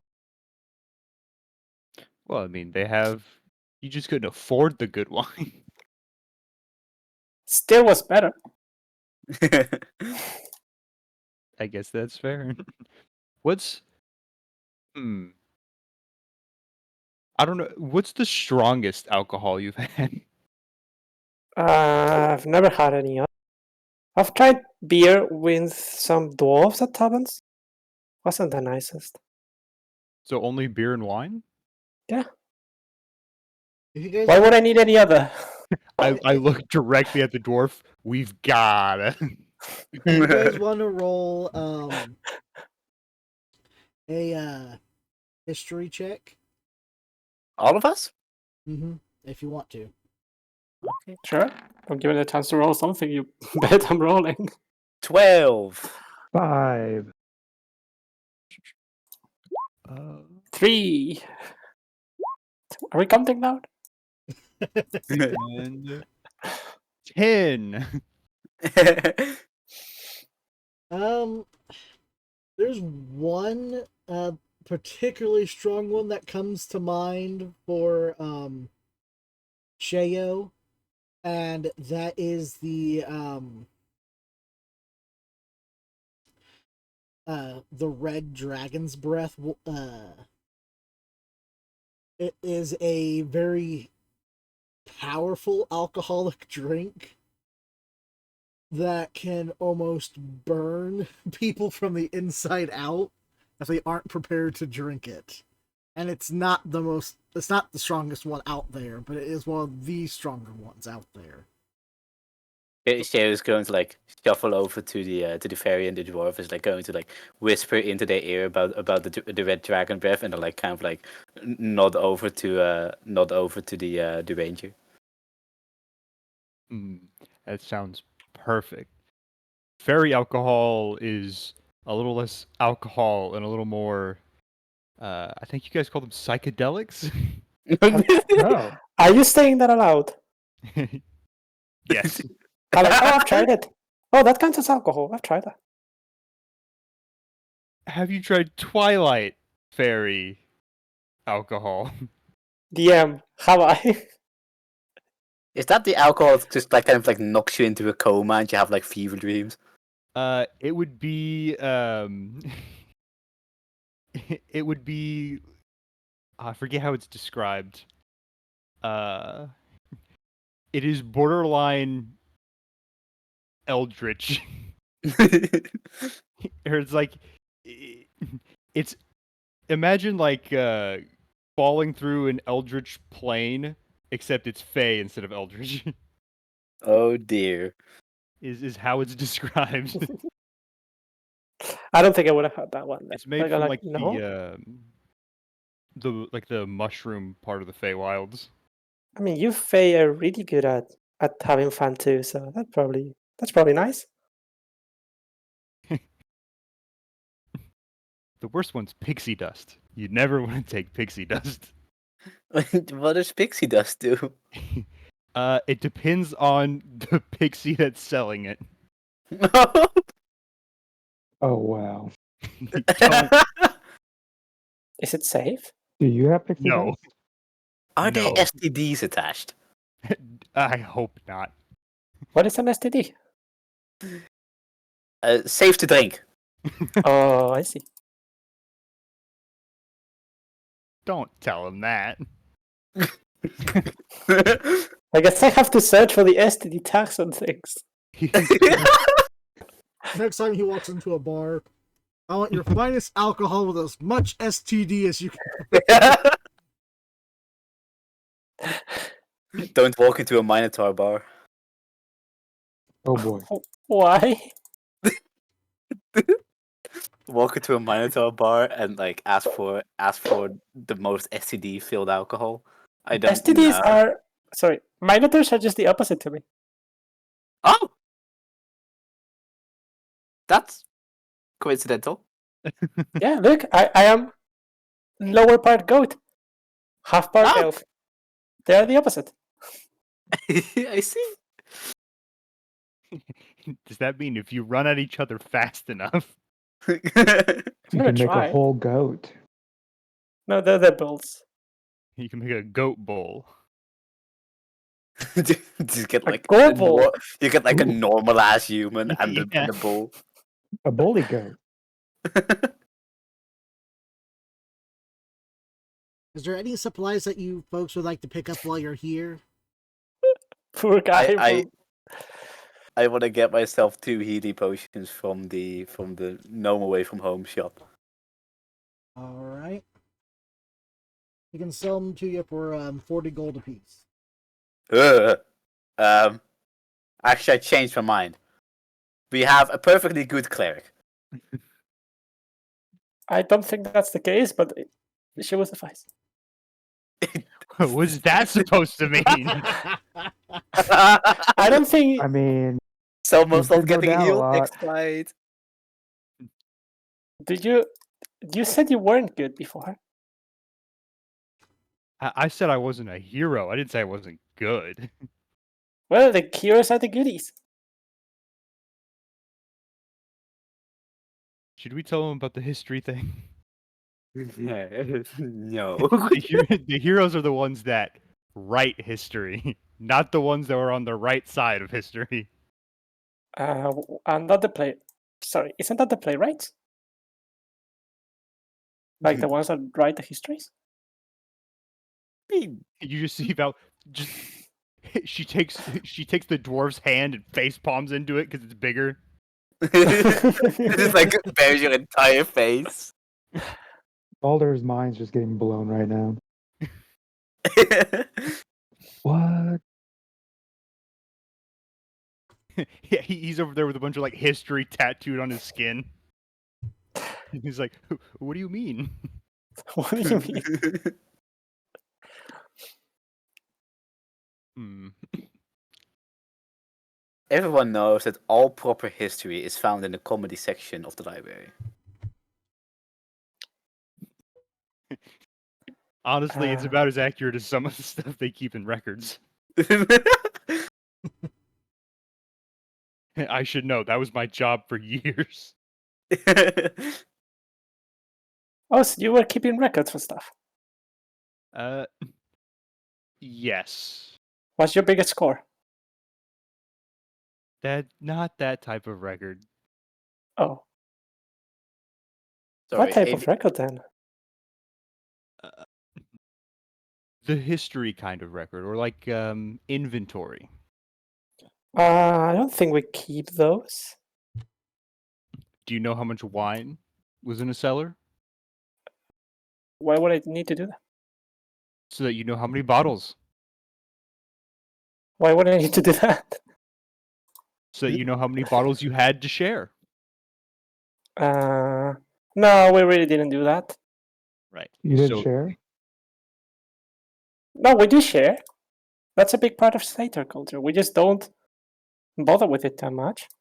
Well, You know, if I have stuff, I give it to you. If I don't have stuff, I'm sorry, I can't give it to you. Did you keep track of how many grapes you had so that you could calculate how much wine you could make out of it? I don't think you're understanding the concept of we don't keep track of things. Every bottle, There we go. guaranteed different. Every bottle is a surprise. We have one. You know what? That might actually be a better way to live your life if you're like surprised by things like that every time. Forget bean boozled, it's grape boozled.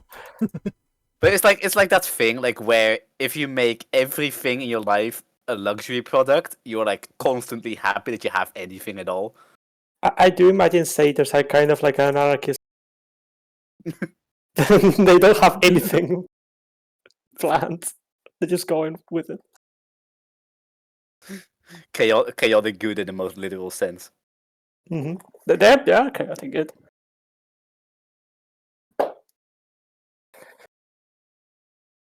Wait, we got horribly sidetracked here, but my question still stands. Does anyone have anything to do at all here? Like just No.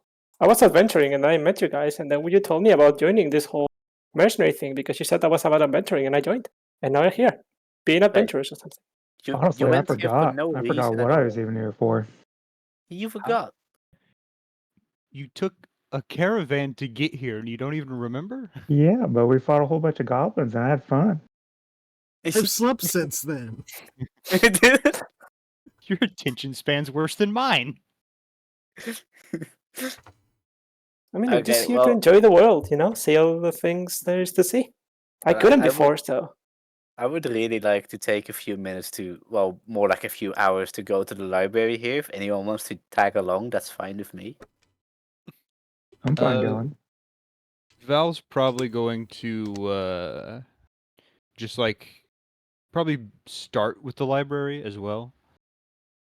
But just sort of like ask around town about her personal business, let's say. All right. Val is going to ask about her personal business. Is there anything specific that you want out of the library trip? I specifically am looking for the thing in my head. Because I still don't know what it is. Okay. I know what it does for sure, but I don't know what it is.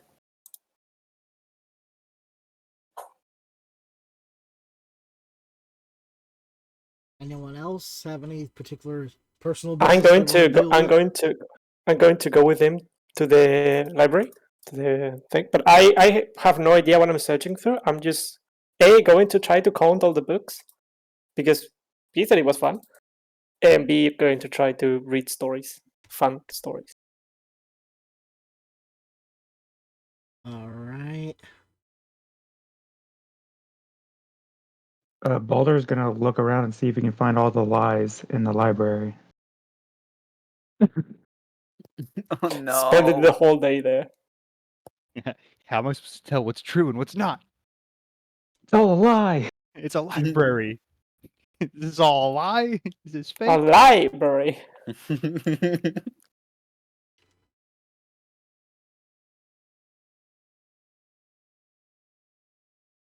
Comes across one of Shor's book. This is a lie! How dare you! Just from the other side of the room. Pretty sure I got hit in the head at some point. Which Shea Yesterday. writes books. No, it's like not actually. It's just like I was talking about it earlier about how I was thinking about making that a part of a backstory. I see. This is probably a good place to stop then. I can, if you guys want to roll about 4 or 5 investigation checks apiece, and send those to me. I'll come back with your results for the next stream. And you guys will be then taking your trip to the sea cave if that's what you guys want to do. We cave. telling that too much Sea to everyone cave. up. Warning, I'm about to roll 4 investigation checks, so... Well, you don't have to do them now. I'll deal with them later. Oh, okay, I'll do it later Just roll them and send the results to me. Oh, okay, I'll do that then. 12, 22... All of you investigating. Kalias 20. just looking at the funny pictures. 12, 22, 20, and 6. Guys, check out this weird book I found. It's called Kama Sutra. What do you think it's in it? Don't open Who that. knows? Don't open that.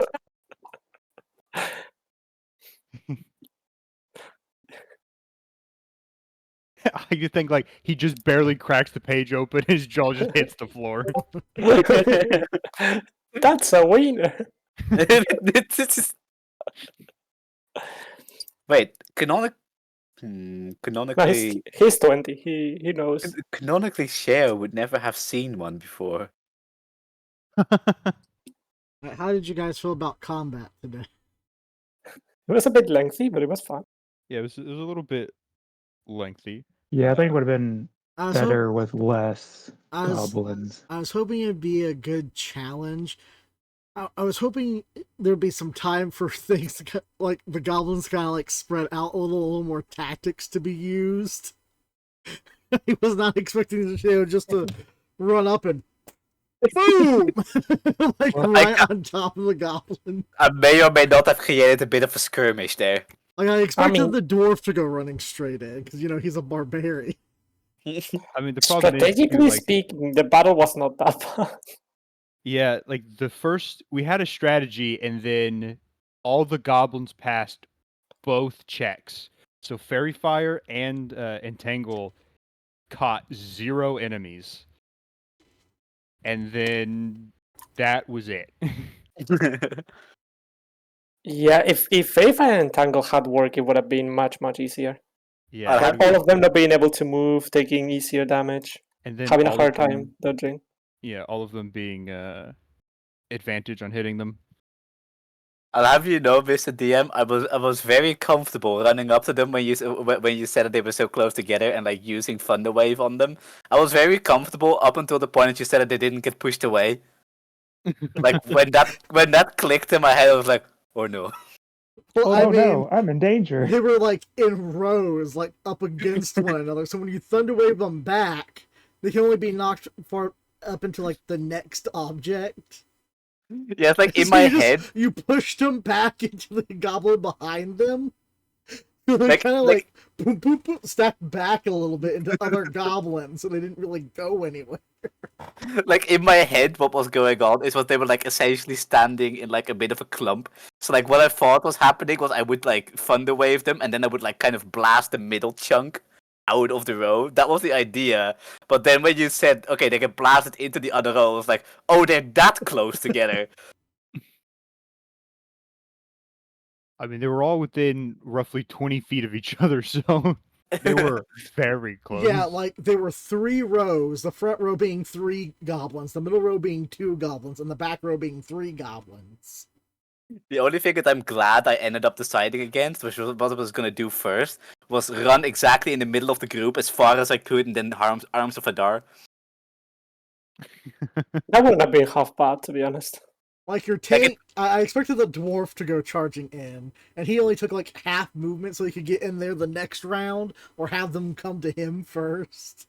Yeah, that was sort of the game plan. I didn't expect anybody to jump out And in then the front of me. sorcerer and runs pull a around fire. and goes directly into the group. I played my sorcerer like a fighter, and yeah. You can play a sorcerer like a fighter, but you do need to be more careful. I mean, I had the basic like a fighter setup with all those AOE's, except like I forgot the part where I'm squishy. You also forgot to pick the spell shield. Which Yeah, would have I helped. never got shield. I think you forgot to take Songblade. Can I get Songblade? I don't think you can you? Because like I'll have you know, my spells are Arms of Adar, Thunder Wave, Distant Whispers, Chaos Bolt, and Magic Missile. So like, Two if of it's them are either yeah, like Thunder Wave and Chaos Bolt are like my high damage spells. Thunder Wave and Chaos Bolt, I mean. Yeah, like your Thunderwave knocked out like 3 of their health pools down by like half with that first shot. And then every time the dwarf swung, he took out like half of one of their HPs. Yeah, how much do they have? They had 25 apiece, Oh my which god. is 10 felt more like HP so much than more. the standard goblin. But they also have like a challenge rating of like 1/4. Is And- that the standard? Yeah. I thought goblins had like They 7. no I think when I looked at it, it said goblins had 15. I think that's their AC. Yeah. No, it's They like, had 15 AC, but I think they also had 15 HP. it could be might wrong. it might have been like 7 is base HP, but you probably level them up to level 2 to meet our level, and then it's probably like somewhere in the 15 I range. increased their HP a bit to let them last a bit longer because you guys are still in early game. Like once you progress so far and goblins become like nothing, I might drop their HP down. So they're not. So like if you get clogged up with them, you don't have to like sit there and slog through their entire HP pool. Yeah. Like, A standard But goblin when you're has fighting these 7 things and they're hit supposed to be at your level essentially, I crank up their HP a little bit to make it so they last a bit longer, and it feels like you're actually, fighting for your lives, not just hack slashing your way through hordes of enemies. Yeah, they had a group total of 200 HP. They had more HP than we did. the funniest part of this entire session was probably getting like 2 of us getting so close to dying, and then finally like limping back to the guild, only to get paid like the fantasy equivalent of minimum wage. Yeah. That And is it's like, sadly true. if- We were paid so. Here's a so pit to- little. But it's like troubles. if you put it in perspective, like what goblins are in a fantasy setting, like they're essentially vermin, right? Like that's what they're seen as. Like if you put it in perspective, it makes sense the amount of money you get for it. But like if you look at how much he worked for it, it's like, oh, holy shit. Yeah, but like you also have to go like, well, this is a very dangerous world full of magic and monsters. You're going out there to risk your life. Literally, these things are like the average person couldn't fight a goblin, like a small handful of goblins off. Like they could maybe get lucky and kill a goblin, but these things are like monsters that are constantly hunting and fighting and killing just to scrape by. Whereas like the average farmer or townsperson doesn't have to do that. Is there going to be a Hydra in the sea cave? I can A neither false confirm Hydra or and deny seek. these allegations. There's always a Hydra in CKs. It's like tradition. Did I ever tell you guys about that one time I played like D&D for the second time ever, and my monk like slammed his quarterstaff into a sleeping commoner because I thought he was a guard? Did you kill him? I mean, I was level 6, so Yep. Oh wow. And it was like I remember the barbarian of the group being just like sitting at the table because it was a physical session. He's like sitting at the table, looks at me, he goes, "What?" That's You my made job. murder.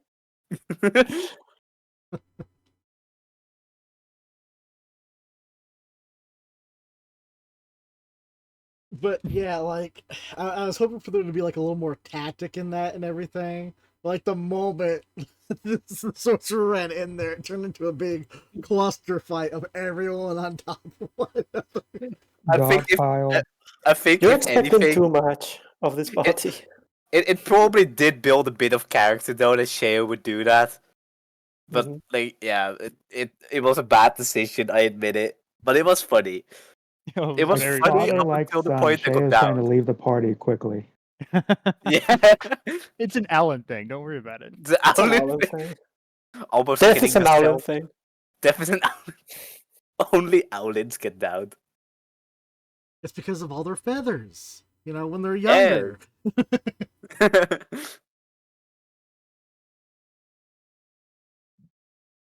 Because if he was a dad and he was an older Alan, he wouldn't be here.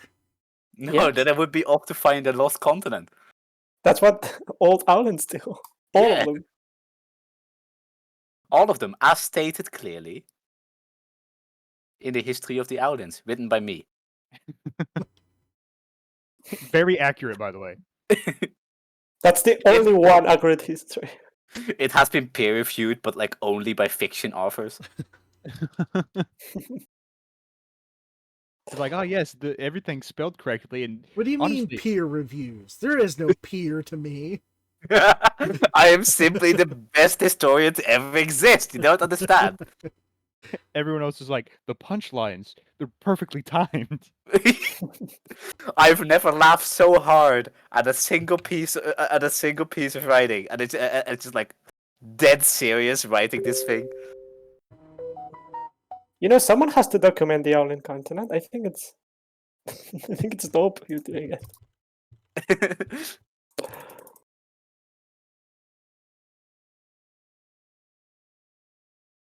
Um, I think we did have some streaming issues.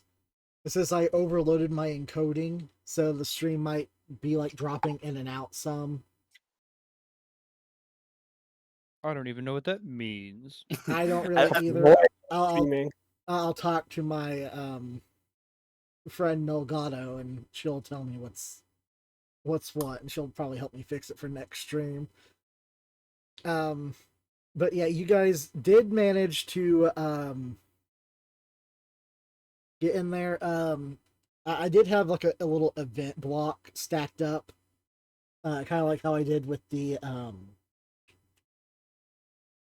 one shot.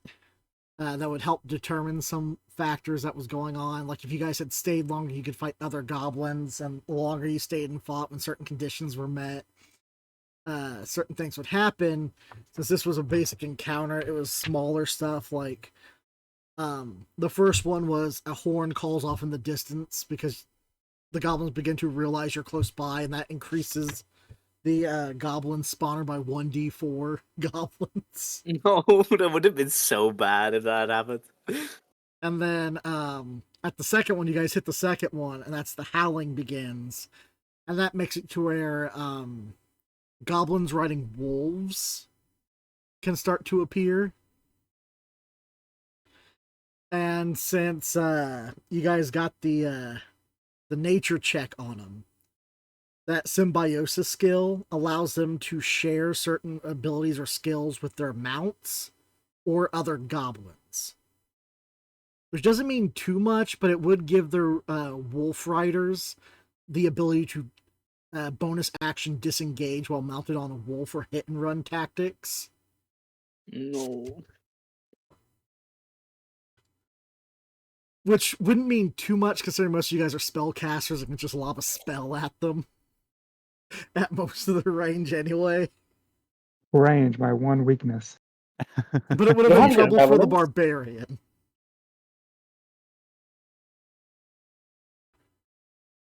The only time that would have been any kind of like real trouble is like then after the Wolf Rider